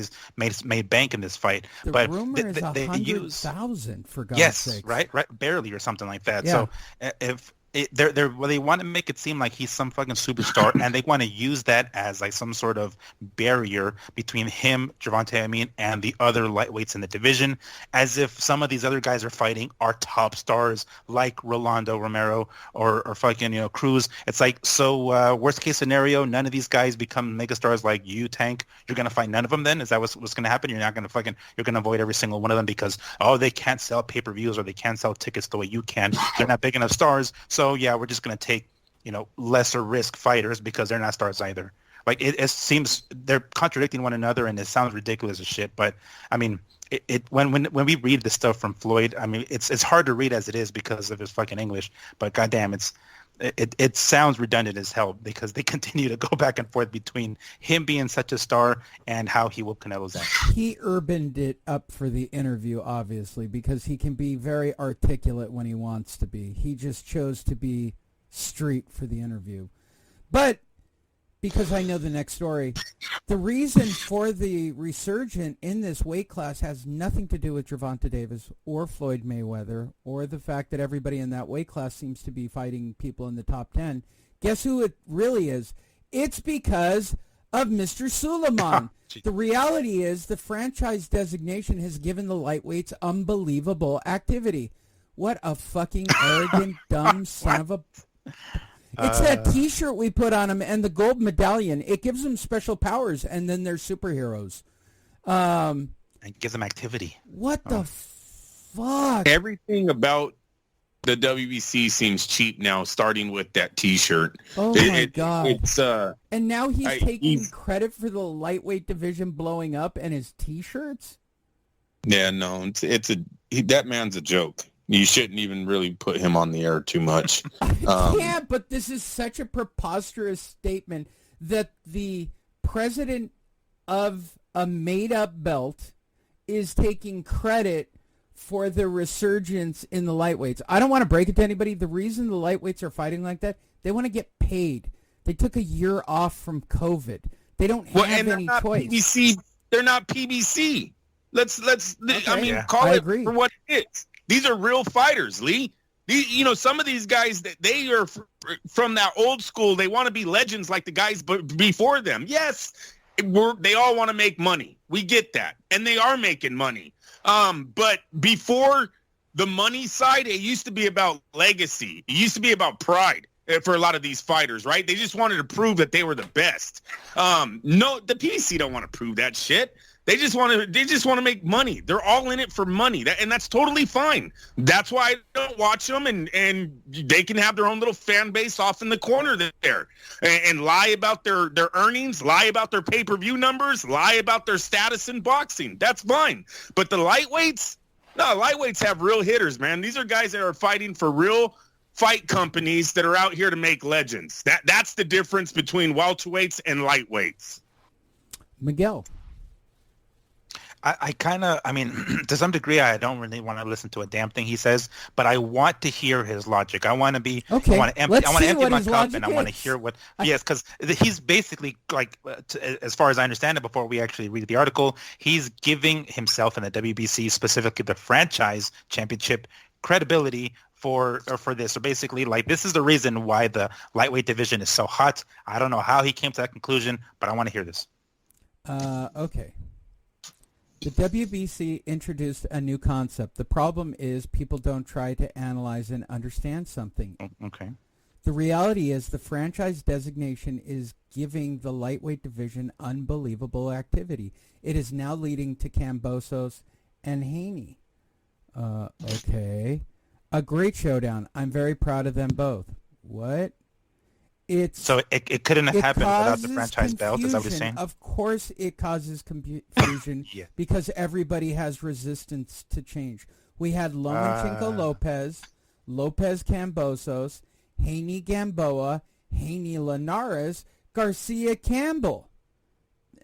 The Haney Diaz was a tremendous fight. I will take that route. Great activity we're seeing in the best boxing division, which is lightweight. To their credit, Kambosos Haney have expressed a willingness to settle the matter in the ring. No shit, Sherlock. Further, to his credit, Kambosos has settled for the distinction of being the division's lineal champion. Okay, he didn't really explain it. He did not explain it one fucking bit. He just threw out a couple of fights that took place and said, yeah, the reason these fights took place is because we got a franchise belt. He makes it sound like every single one of those guys in each of the fight has a belt. Yeah. Right? They don't. There's only one WBC belt. There's one, I guess. And I don't even know which one he's holding up there. That looks like the Supreme Champion or the newest Broken Chain Champion. I don't. He keeps printing belts like a Black the Panther U.S. prints money. There you go. Topical humor. He's out of his fucking mind. He is literally. I thought it was bad that his dad played favorites. Now we got a son who just prints. No, his belts. dad was way cooler than him. No, his dad way cooler. His dad might have been mob. His dad might have been, the cartel, whatever, hooked in with the cartels and everything else. But no, man, this wasn't run like a fucking elementary school. No, you know what this is run. Everyone gets trophies. What are they called? Minor league baseball. Yeah, participation trophies and little medals. Well, we're having orange slices after the fight, and everybody gets a belt and a medallion and a T-shirt for showing up to the fight. And you see, he fucked himself all up when he called Kambosos the undisputed, and then everyone was like, "Wait, I thought Devin Haney was the champ." Then he had to come out, "Oh, Devin Haney is the champ. He's the champ." One is the lineal, and one is the champion, and the other has the paper mache belt. Get it right. Yeah. Hey Lee, and I don't want to get too far away. Are we going to go over the Tank Davis? What Floyd said about the live gate? Yeah, we did briefly there, but yes, the 100,000 pay-per-view. So let's talk about No, screw the pay-per-views because they're not They're Floyd not gonna release it. Leonard Ellerby isn't talking about pay-per-views. They're talking about this live gate thing. Did you guys get my tweet earlier? Yes, about combining. Yes, I did see that. Yeah. Yeah, I really think Floyd bought his own tickets. Wow. That's the only way they can make him look like a star is if Floyd invests into him, right? Because they said that's what Floyd used to do in his own career. His guys would buy tickets and they'd go out there and they would try to sell them on the strip. Very well known when Floyd was fighting that he was purchasing a lot of tickets himself. And scalping them or just filling the arena? Yeah, no, and scalping them. They're his team. The money team. His street crew. We call it the street crew, Andrew. Get it right. Yeah, the network. There used to be stories. He had guys that would go gamble, right? There was a story with the Denver Broncos when they played Seattle. He had like 5 or 7 guys go to different casinos and put down $100,000 bets or whatever. Something that added up to a big time loss. Because Floyd did what did he do that? He did 10 million or 20 million that night. He bet on the Super Bowl, lost it all. Then he came out and said, I didn't do that bet, but all Vegas knew he did. It was his team. No. So go ahead. We know that Floyd does this. It's not a good look. It is not a good look that they are not talking about his pay-per-view. This is his, third pay-per-view fight. Am I correct? No. I think it's the second, isn't it? Leo Santa Cruz. Yeah. Barrios. And now. Oh, yeah. Shit, yeah, that's 3. That's his third pay-per-view, and we're talking about live gates? Get out of here. Yeah, they'll disclose that, right? They'll try to disclose that, but not the pay-per-view buys. Oh, I'm sure it was a sellout. If your boss bought all the seats, so I'm sure they're going to be like, look, sold out. Woo! Wow. Don't believe it. Don't drink this Kool-Aid, man. This dude was nothing but a joke. He's a 5-time champion joke, a 3-division joke. No, and I'm glad that I see it. I see all of you guys in the boxing world. Now all of a sudden you're catching it's catching fire about what the PBC is. I don't know if you guys are noticing, but everyone's turning on the PBC. Everyone's turning on Spence. Crawford's been chasing Spence this whole week. Have you guys seen that? Yeah. No. I did see that it came up again. He's putting out Instagrams, Facebooks. He's all over social media looking for Spence. Spence ain't said shit. Been quiet. Spence put out some shit today about, I called him. He's not answering the phone. Really? Really? It's like it rang once and then he hung up. The world's catching on to this bullshit. This bullshit that Fight Net Radio has been fucking pumping in your ears for fucking years. We didn't have to go down this path if you just fucking paid attention. There you go. Let's see. What can I do right here? I feel like a segue is needed. I'm going to segue. And I'll even put music on it. Hey, go to boxingtonight.io. Check out our social media. Follow me and Miguel. He's at Fight Fiend Migs. His 27-part in-depth series on Floyd Mayweather with really shocking behind revelations. You can check him out on Instagram and YouTube. Amazing content. With that said, let's turn to the fight of the week. Fitting for a Rocky movie. Joseph Parker, my career is on the line. One loser will leave town, and one will win the fight. And somebody will win, and somebody will lose, and it will end in a knockout. I swear to God, they have literally put everything they can on it. My career's on the line. If I don't knock him out, blah, blah, blah. Words. It's Derek goddamn Chisora and Joseph Parker. Like, talk about the muddle in the middle of the heavyweight division. Both ranked on all 3 of the spectrums, whichever one you want to believe. These 2 guys are going to bang it out this weekend. I start with you this time, Miguel. Do I care and should I watch? That's my immediate instinct is to say no. But if it introduces the fans to a new heavyweight, I mean, not want to say new, use that word loosely, but a heavyweight that they're not too familiar with, to add another name to the heavyweight division that people might see, I'd say tune in, but I don't anticipate anything to come in. Andrew. Look, they did this fight once before. It was a close fight. If you're not doing nothing on a Saturday afternoon, check it out. This is not anything that's going to change the scene of the boxing world. None of these guys are going to come away on the pound-for-pound ranking. So basically, this is entertainment. That's all it is. Filler for Eddie Hearn's DAZN that seems to be just floundering in the water themselves out there, not really doing too much in the boxing world. We need a better word than DAZN for their floundering. I suppose that's on me to come up with that word. Disheveled? On disheveled. It's just getting old. I don't know if you guys know, their fights are kind of weak now, man. Seriously, all these foreign English guys, UK, whatever the fuck he's putting on, it's just not working. It's really not. And this fight, this is not going to get any views. This isn't going to do this. Chisora Parker, Joseph Parker is Tyson Fury's sparring partner. That's who the fuck Joseph Parker is, man. Joseph Parker is the guy that got bit by a spider and almost died. That's his. He didn't turn into a superhero and is starring in a movie on Thursday. paid for Yeah, by no, Spider-Man. seriously, that's all they talk about when the dude fights. Oh, he was a lot better before the spider bit him. Oh, fuck. Yeah, whatever. Well, let's segue right there into a disheveled, disowned, shitty fight that started off our weekend. Yes, it's that time where we review fights. Let's start off with Conor Benn fucking up Chris Algieri. Now you're asking yourself, what about Chris Algieri? Well, he'll be selling vitamins from this point forward, and that's about it. I don't think he had a quote after the fight. I don't know where he got this quote, but, you know, it was, there ain't going to be a rematch. No shit, Sherlock. There ain't going to be no rematch. Conor Benn, in fact, let me tell you how great it was to live through this via Andrew's text. Hey, Algieri looks pretty good. Hey, oh, fuck. The minute I sent that text, he got knocked out. That's exactly what Andrew wrote via text.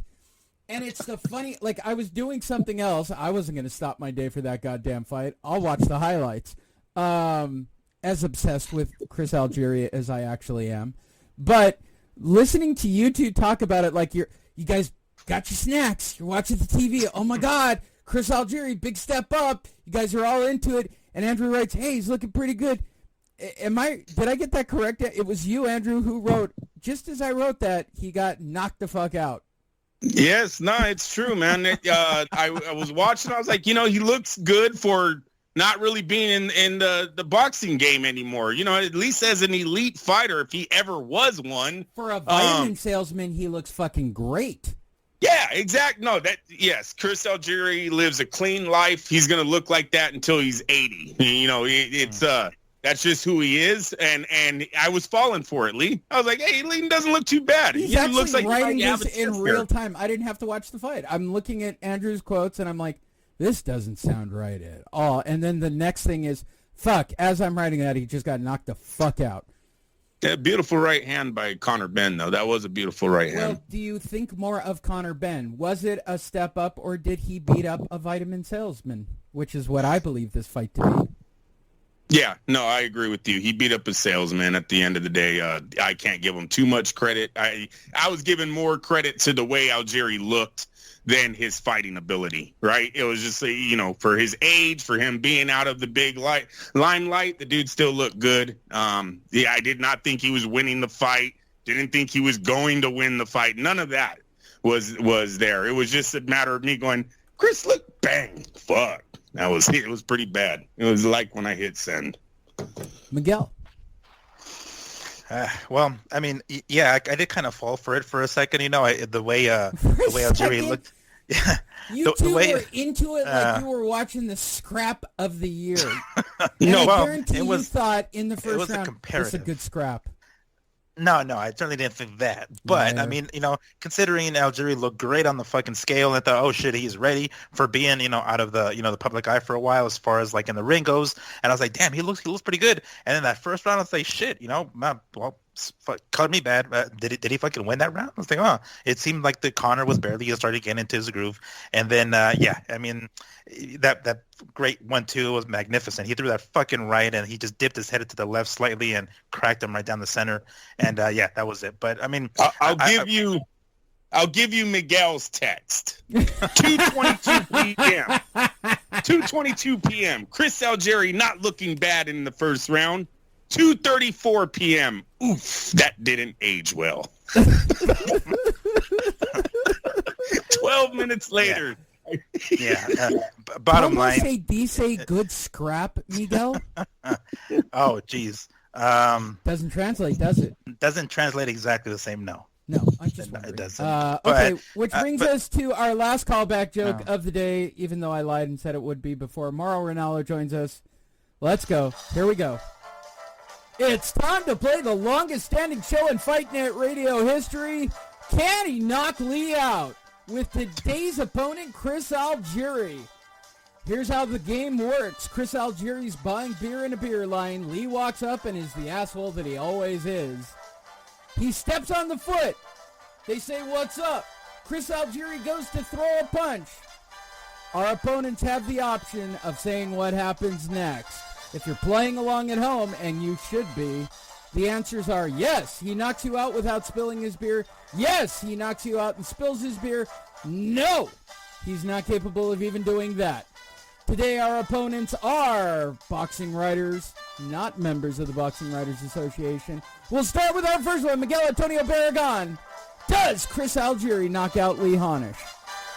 Well, considering Chris does live a very, very clean life and is always ready for a fight, I'm going to say yes, he does definitely knock you out, and he does not spill. He won't have a beer. He'll have a shake.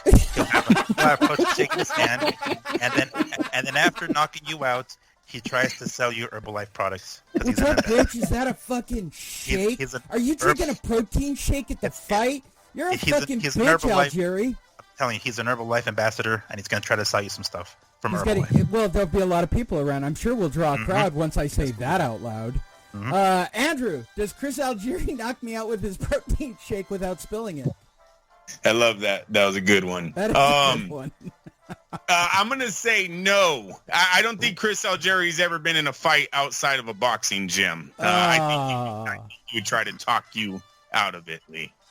Well, we all see what happens when people get hit for real. We saw it in the UFC fight when the female champion got hit for real, and it changed her life to the point where she tapped within seconds. By the way, that's a UFC callback.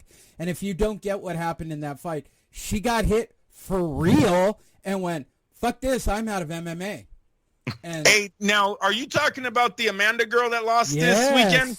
Nunez. Yeah, that was a real, I noticed that. I seen the highlight. ESPN did a LGBTQ thing for the women or something for the sports. And they had $10 bill. Yeah, they highlighted her a lot in it.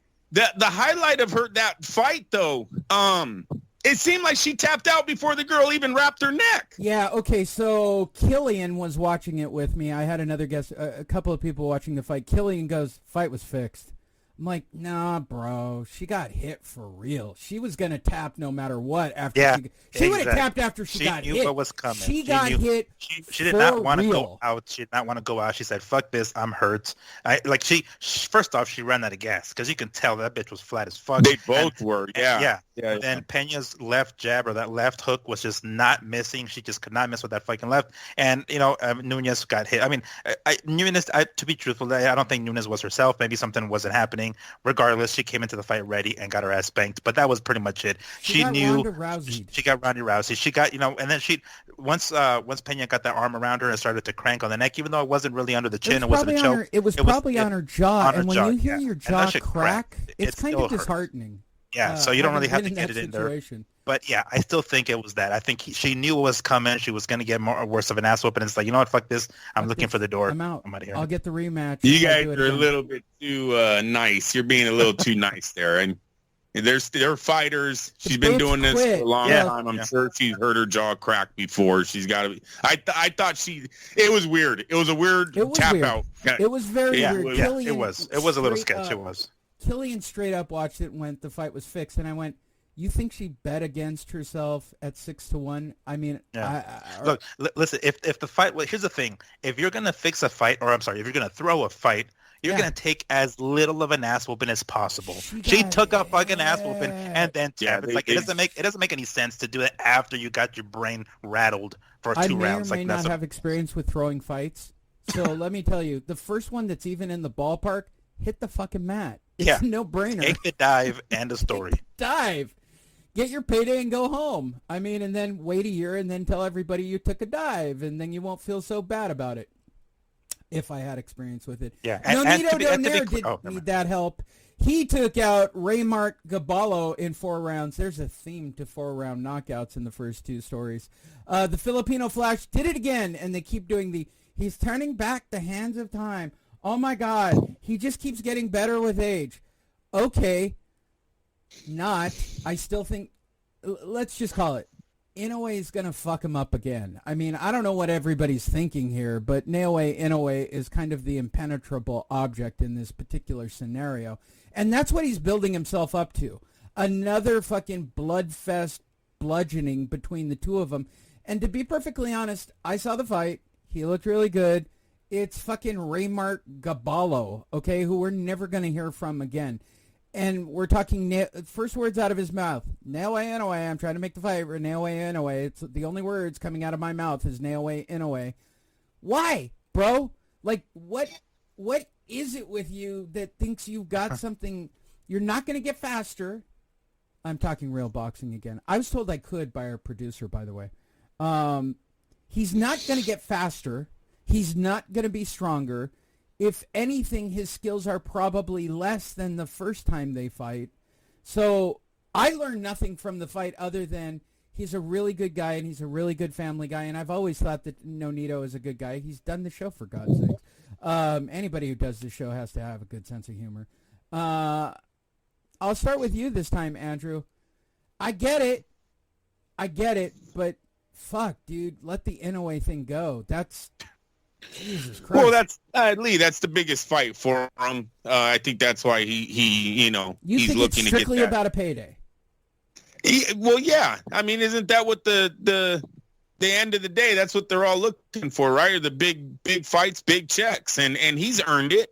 They wanted him to win a title. He's won the title. He's defended the title. He has a knockout over an undefeated contender. Like, he's done everything. He's jumped through all the hoops that he was supposed to get the rematch with Inoue. To be honest with you, it's Inoue who's stalling. It's Inoue who's trying to let Nonito Donaire age a little bit more before he takes that rematch, because it was him in the 11th round that was getting rocked, not Donaire. So I think it's Inoue that's stalling on this fight. Nonito's just trying to get the fight, because there is some confidence going into this one. It wasn't a one-sided beatdown by no means. The first fight was one-sided, and he's 39, man. A nice little $1 million paycheck at 39 years of age. Not too many boxers can say that. Well, before I turn it over to you, Miguel, I would like to quote Adrian Balboa. Let me set it up. How much more can any of you take? I mean, seriously, you can't win. All right, go ahead. I feel better about saying it. I don't mean to be disrespectful, but I'm. It's supposed to be an exhibit. Like, somebody's gonna die in this fight. Like, these two dudes are like hammering, and I sadly think it might be Nonito. Like, he's fucking losing his mind. I don't want to say it's just that, because Nonito he's not the kind of fighter. I mean, again, maybe he's changed. He is 39 now, so maybe his objectives have changed. But like, he's not the kind of guy that just goes in there for the fucking payday. You know what I'm saying? The guy's gonna go in there, he wants guns to win blazing. The fight. No, I believe he wants the title and wants to be undisputed. I believe all those things. I just, bruh. Yeah. How much more to quote Adrian Balboa? How much more can you two guys take? Yeah, that's. I mean, this last fight, with Gaballo, he didn't take that many shots. He did get some, but not that many. So he managed to get a title defense in there without literally putting a lot of miles on the odometer. So I think it's going to be. I mean, I don't see him winning. And if once he fights, or should he fight in a way, I don't see him winning. If that first fight, for whatever reason, he surprised in a way, I was like, oh shit, this guy still hits harder so it's hard for being someone his age, and he surprised him a little bit, right? He's not going to surprise him a second time. I don't anticipate, and in a way, still ended up winning the fight in that first one. So if they fight again, I mean, I don't want to know. I don't want to say it's going to be a blowout, because I really don't really feel it's going to be that way. Will but it be a good I scrap? Okay, bam, here we go. It will be a good script. There we go. This one definitely will be a good script. That's really what's most important to the Fight Net Radio audience. Yes. Which takes us to the Vasily Lomachenko drop, rock, and drop. Drops, rocks, and roll. Sounds like he's on fire. Was Comey on fire? Did I miss this fight? Like, stop, drop, and roll. He does decision Comey. It was, in my humble opinion, 119-108. It was incredibly lopsided, and thanks to the WBC I'm gonna go out on a limb, Lee. I'm gonna go out on a limb and say that writer had predicted Lomachenko was gonna knock out Comey. He tried to put everything in there. He dropped him. He rocked him. Every word in there. He was gonna do that. Yeah. He stopped. He dropped. He Yeah. rocked. He decision. He socked him. Everything He twisted. but sing a song. What's that? Afterwards. What's that game with the kids where you like twist the thing and then bop it and then hit it and Yeah, then twist bop it. Bop whatever it. Yeah. Bop it. Twist He it. did all that shit. Twist it. He Slap did it. Slap it. He begged the corner to stop the fight. I mean, he did everything but get the knockout. I mean, they threw the towel, but he caught it and he threw it back, and then there was like a whole thing with cement in the gloves. But, I mean, seriously, Lomachenko did everything he wanted to do in that ring. I mean, he pulled down his pants and he raped them in the middle of the ring, for God's sakes. So, yeah, but he got a decision. Okay, well, that's the key here. He didn't stop him. It still went 12. No, but he dropped them. He raped them. The corner threw in a towel. They yelled funny words, but he still decisioned him. Yeah, but you don't understand. Well, kind of I do. I watched the fight. It wasn't really that hard. It's Keith Heidick, so who knows? He could have been that delusional at the time. Well, thanks to Jose Suleiman, we have Vasily Lomachenko dropping, rocking, and decisioning Richard Comey. Thank you, WBC president, for taking credit over a WBO fight as well. I start with you this time, Andrew Labouche. Did you enjoy the Lomachenko stop, drop, rock and roll? Yes. Yeah, no, I enjoyed the fight because there was moments in that fight where Comey was getting to Lomachenko himself. The punching power of Comey's was showing up in this fight where it was making things a little bit nervous in some of those rounds, especially the body shots. It really seemed like they were affecting Lomachenko. Overall, I'm happy with the performance. I know, Lopez knocked him out in 1 round, 2 rounds. I forget if it was 1 or 2 rounds. Why didn't Lomachenko did it is like the casuals argument right away. But no, I was nervous about betting on the knockout. I had an opportunity to. I said no because Comey, most of the time, African fighters, they do not play around. They come, they lay it all on the line, and they take beatings. I was nervous on the Comey fight because he was stopped before by 1 punch, but no, I ended up not taking the bet. And he showed up. He took his licking. There was times where, like I said, look, Lomachenko was begging his corner to stop the fight because he was taking a lot of punches, but Comey stuck in there and took the beating like he was supposed to, I guess you'd say. Champ. Yeah, the champion of everything. He will probably end up in the Boxing Hall of Fame because of that. Yeah. Sure. So. By the way, if that's a category, we really got to get me into a boxing ring. I'll take a beating if I get paid $5 million and get thrown into the... He took a beating like no other fighter in history. He's eating through a straw now, but boy, did he take a beating and took care of his family getting paid. Fuck. So, and then as far as Comey, I mean, as far as Lomachenko, it's just another, day at the office. Piece to the piece of this puzzle that's making this lightweight division freaking awesome right now. I mean, Lomachenko only has a few more fights left, but if he goes to Australia and him and Kambosos do a huge fight over there, it's just nothing but brighter lights for our sport. So no, I'm all in on Lomachenko coming back in this division, at least getting a shot at the title. Andrew, why aren't you thinking? Let me put it this way. Let me put it this way. I think it would have been lesser of a win if Comey would have won that night. I don't think Comey's would have made that big of a splash. Everyone would have just said, Lomachenko's just old. Yeah, see, he's old. He's done. Forget it. It's over. And both of them kind of go away.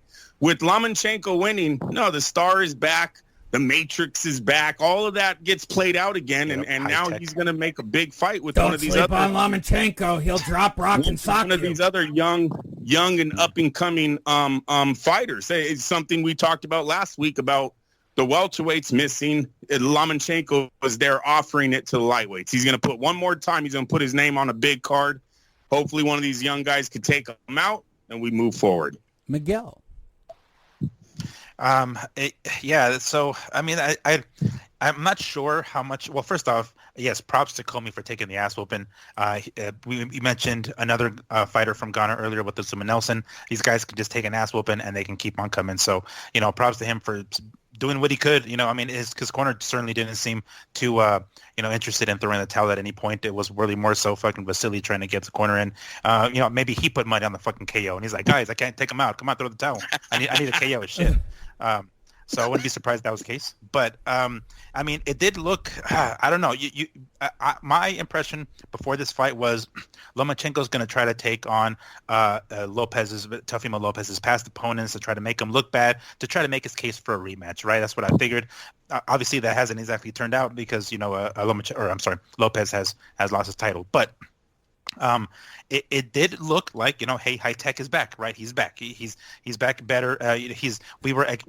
We pretty much counted him out as soon as he lost to Lopez. He had the issue with the shoulder. We're like, you know what? He's kind of on the downside at that point. We want to say his age, and we thought it was going to be done. But here we are a year later. We're not talking about Ryan Garcia. We're not talking about Lopez. We're talking about Vasily still, and we're talking about him still being, the guy to challenge fucking, the man at the point, whoever it happens to be, I guess, prior to Lopez losing, it would have been Lopez, but now it's Kambosos. So, I mean, the fact that at his age, he's still able to get, he's still fighting at this level. People are talking about him more than we should be talking about the other fighters. I mean, use this guy as an example. Let's look at Gervonta and it's like, all right, dude, you gotta start fighting other names. Lopez, whatever issues he's got outside of the ring. Same thing with Ryan Garcia. But we're still talking about Vasily Lomachenko. So it was a great performance. I'm not sure how good it looked that he wasn't able to take out Comey. Yes, we always said, we just said a few months ago he could take an ass whooping, but there were a couple of times where I'm like, okay, he's gonna, there were some instances during the fight where like he stopped fighting Lomachenko and then just kind of waited for the bell to ring, right? Like they had that 10-second marker sound, and he's like, all right, that's it. Like, let's start walking back to your corner. It's like, what the fuck, dude? You still got some time. Like, keep going. What the hell? And even the referee was like, hello, guys, the bell hasn't rang. What the hell? I don't know what that was about. It just seemed like he was like, I'm gonna let this guy go a couple of rounds, maybe anticipating it's gonna be able to take Comey out later on, but ultimately that didn't happen. I don't know how much how good that looked on Lomachenko, the fact that he wasn't able to take out Comey, but hey, he's back, right? We got High Tech, and like Andrew was saying, he's kind of giving the lightweight division another chance to sort of make a name on him. There's a saying, right, that says steel sharpens steel or iron sharpens iron. We use whatever metal you want to use. If the lightweight division is, kind of lacking because some of these guys aren't fighting one another, he's doing it for him, basically. Lomachenko saying, no, fuck this. I'm fighting these guys. I'll fight all y'all motherfuckers if we have to fight it. And he's going to most likely go to Australia for Kambosos. So I enjoyed the fight. It was a very... what's the word? A very classic Lomachenko. It was a one-sided ass whooping. I don't know if I call it a good scrap, but it was really one-sided. But nonetheless, High Tech is back, and it was a great performance. I don't know how good it looked, the fact that he wasn't able to take him out, but it definitely puts him in a great position to challenge Kambosos. I had a chance to talk to Bob Arum, the real Bob Arum, after the fight, and ask him one simple question, which is, don't you think Lomachenko is a little too old to be relevant? And his response, there it is, me asking. God damn it, Bob.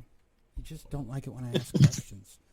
Last but not least, Naoya Inoue fought just the other night. And he did, indeed. Naoya Inoue, he's looking forward to another super fight again. I don't know if that would be, in the cards, but certainly it gets everybody one step closer to putting those two back in the ring.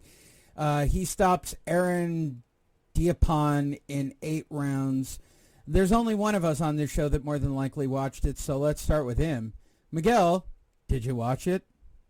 I watched it afterwards. Okay. I didn't watch it live, but I pulled it up on YouTube.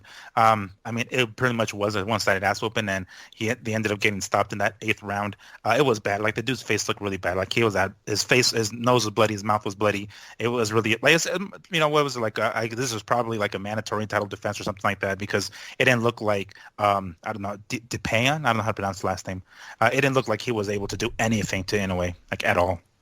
How is there a referee from Las Vegas in Tokyo? Isn't that a long flight to get a referee in there? Wait, was this like an actual photo of the fucking fight, or just some stock? Is an actual. No, it's from the. It's MGM not a stock resort. photo. Wow, how cheap are you, Jake Donovan? Your photo is from the MGM fight in the. Oh my God, this is from the Super 6, isn't it? I don't know what the hell it is, but it's MGM Resort. This fight was in Tokyo, for God's sakes. Is there an MGM in that's Tokyo? hilarious. That is literally hilarious that they didn't even get an actual fight photo. Yeah, because like this looks Way to like go, the boxing bubble. scene.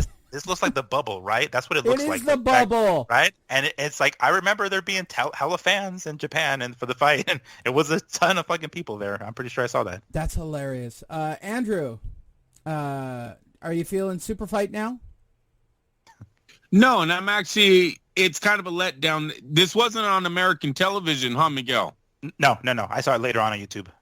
Yeah, it's kind of weird that someone who's, been declared the next big thing out of Asia, then Mike Tyson of Japan. We've seen his knockouts. He's not on any, DAZN didn't pick this up. That's kind of a shocking surprise. But guess what? Terrence Crawford responded December 14th, 2021. Spence Jr., you lying, saying you called me. Don't do that. That's a bad look when you lie to the people. See, behind-the-scenes shit to end the show off with. Good job there, Andrew, keeping it relevant to the date we record. Hey, everybody, that's this week's episode. Normally, Andrew disappears, but I'm going to let them throw topics on the table. Here's the schedule. We will do one more live show for the year next weekend, and then we go into Christmas holidays, and we record 3, normally they'd be considered best of shows. We don't do that. We record usually for about 1 hour, 3 shows. And they're usually on topics like we do our pound for pound list. We've done. I was spitballing ideas today, Andrew. Can we do this year for the holiday break? Best hits in boxing. Oh my gosh. Okay. No, that's not gonna work. We're talking about guy tits, right? Like Tyson Fury, right? Ooh, that would be a fun show. All right. If we put men and women in, does it make it less? No, sexist? that's not a fun show. What the hell? Okay, so if you guys want us to do lightweight rankings or best pound for pound or what we thought the best fights for the year, because that's what all these fucking writers do. They load up on best fight of the year, the best this of the year, the blah, blah, blah, blah, blah. Yeah, I don't really give 2 fucks about that. But we do those shows over the holiday. We do our own versions, and normally we don't ask you, the people who listen to this. You can reach us by going boxingtonight.io. Click on our Facebook link, and I will post up what do you want to see us, and I'll put up some ideas. Maybe Miguel will come up and spitball some crazy ideas, as will Andrew. And we'll keep posting ideas down below in the comments. It'll be pinned to the top of the page. We'd like to hear what kind of show you'd like us to record for the holiday break, because you guys ultimately are the ones listening. We're listening as we do it. Andrew listens again, which I find incredibly insane. I have thought that literally for the last 15 years, that Andrew actually listens to the show again, even though he lived the show. Do you get angrier at some of the shit I say when you listen to the show again, Andrew? See, he disappeared already. Oh, right on time. Right on cue. I think that's the cool part, that he actually does that. Well, now that he's not here, and he'll listen to this during the replay, do you re-listen to the show, Miguel? I don't. Yeah, good I call. don't. It's just because it's like, it's creepy. I mean, I don't know. No. It's long. Like, I don't ever really like, unless I drive. Because I put the videos up now, right? I know, but I mean, like, I'll put this up video wise both ways, the entire show, and because I didn't fuck up the recording today. But I'll also do, our fight review. I think we do a solid fight review of the weekend fights. What do you think we should do? You've been on the show long enough. You can have some creative input. You don't really seem to ever exert that. This is like after the show. This is like the after the show with Howard Stern. This is the talking yes. about the show. What would you? You know what? Why don't you pick 3 topics for us to record? And we'll label them. Miguel chooses what we're talking about for the next 3 shows. For the next 3 shows? Well, Jesus. Next week's going to be live. We've got fights to talk about and shit like that, and I believe there's stuff. Let me scroll down, because you can go to boxingtonight.io. What do we have left for the year? We have Butterbean. Butterbean Ramirez fighting this weekend against Marcus Brown, Gilberto Ramirez is fighting on Saturday. Yeah, it's a bullshit fight, right? And then that CNS chick is on the undercard. Gilberto Ramirez is fighting in Texas. That's look, WBA eliminator. then that's about it for the year, right? We don't have anything. Yeah. Gennady Golovkin is going to fight in Japan on the. Oh, that got canceled. That got canceled. Yeah. Yeah. So there's it's just not much happening. So that means after we do next week's sort of news show, we'd have to do. We'll put 3 in the can for the holidays. So none of us have to work for a couple of weeks. And what topics would you like? Now, I'm giving you editorial control. Andrew just tells me what I'm doing right or wrong. Sam just tells me if it's funny or not, or I've done it too much. Why don't we go a different route? Content. I just pick out stories that have happened that I think I can make funny, more or less. What would you like to see for the holidays for the fans to listen to? It's I feel it's too predictable and too like everybody else. If we do like the fight pound for pound or like the fight of the year or something like that, it just seems like it's too like, okay, it's going to do the exact same thing that everybody else is doing. I like best hits. I do like the tits on a guy. I'm not going to say right. Would that want to see Fury. I want to see episode? Adam I forgot his name. The dude just got knocked out. Fat dude, Polish. Yeah, Kanowski.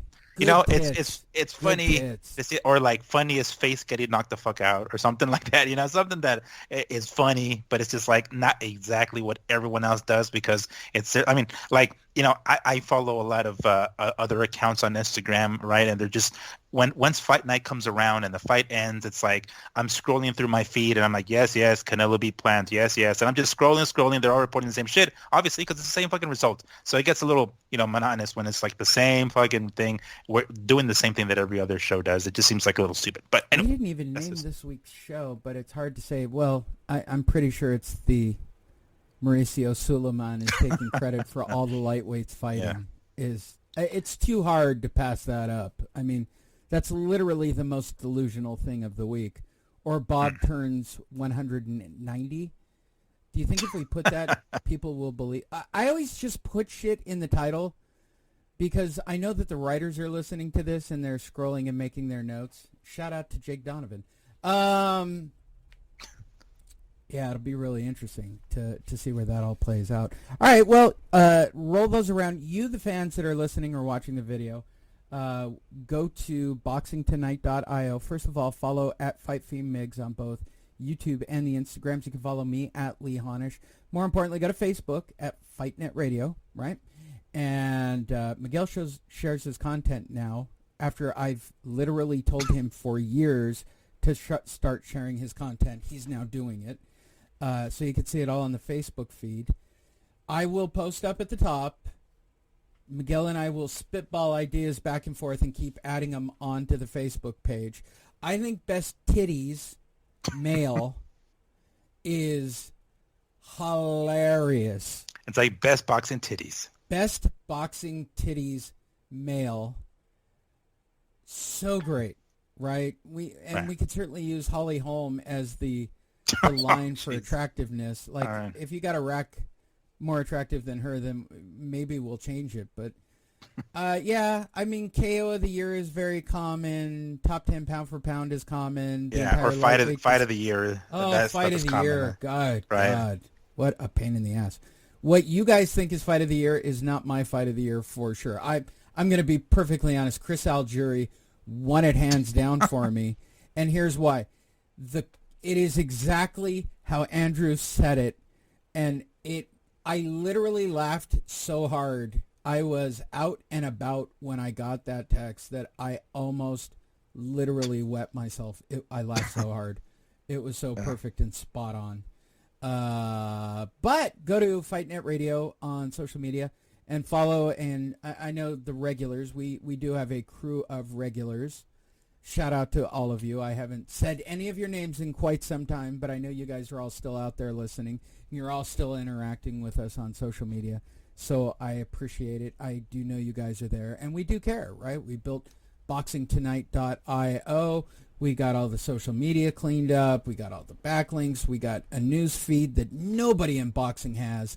That sounds like a shameless plug for the website. You can also listen to the show on Apple Podcasts. I could have put anything in here. I've just changed it this week to Apple for shits and giggles. But there's always a player on the page. there is always a boxing schedule. Go and enjoy it. That was sort of our present to all of you this year. And we will be back with a live show. And then the following couple of weeks after there, we'll have 3 year-end surprise Miguel is the editor show. I like that already. The Miguel is the editor. I need to get a picture of you with like your finger, like looking smart picture, like, or looking up, one of those quizzical with like a single digit to your chin while you're looking up going, right? Deep thought. A deep thought photo of you. And that'll be on all the cover art for those 3 shows of Miguel's the editor of this show. And then I'm going to be the most crazy, out of control. It's going to be like Che and Jost on Saturday Night Live of, I'm going to write jokes for Miguel to say that are completely out of control racist about white people. And to me, it will be funny as hell. But, I digress. We appreciate all of you guys. We got the show all the way to 2 hours for you because I know you guys like a nice round 2 hours for your drive. For Andrew, that would be a drive into the city and then the drive back home out of the city while listening to us again. God damn it. That's insane. But I love him and I love doing the show and I love Miguel and I love doing the show with Miguel and we've had a blast. 2021 was hard for everybody. We hope that we made you guys laugh a little bit. We got one more live show for the year and then we'll give you 3 best of. Thanks for listening to Fight Net Radio.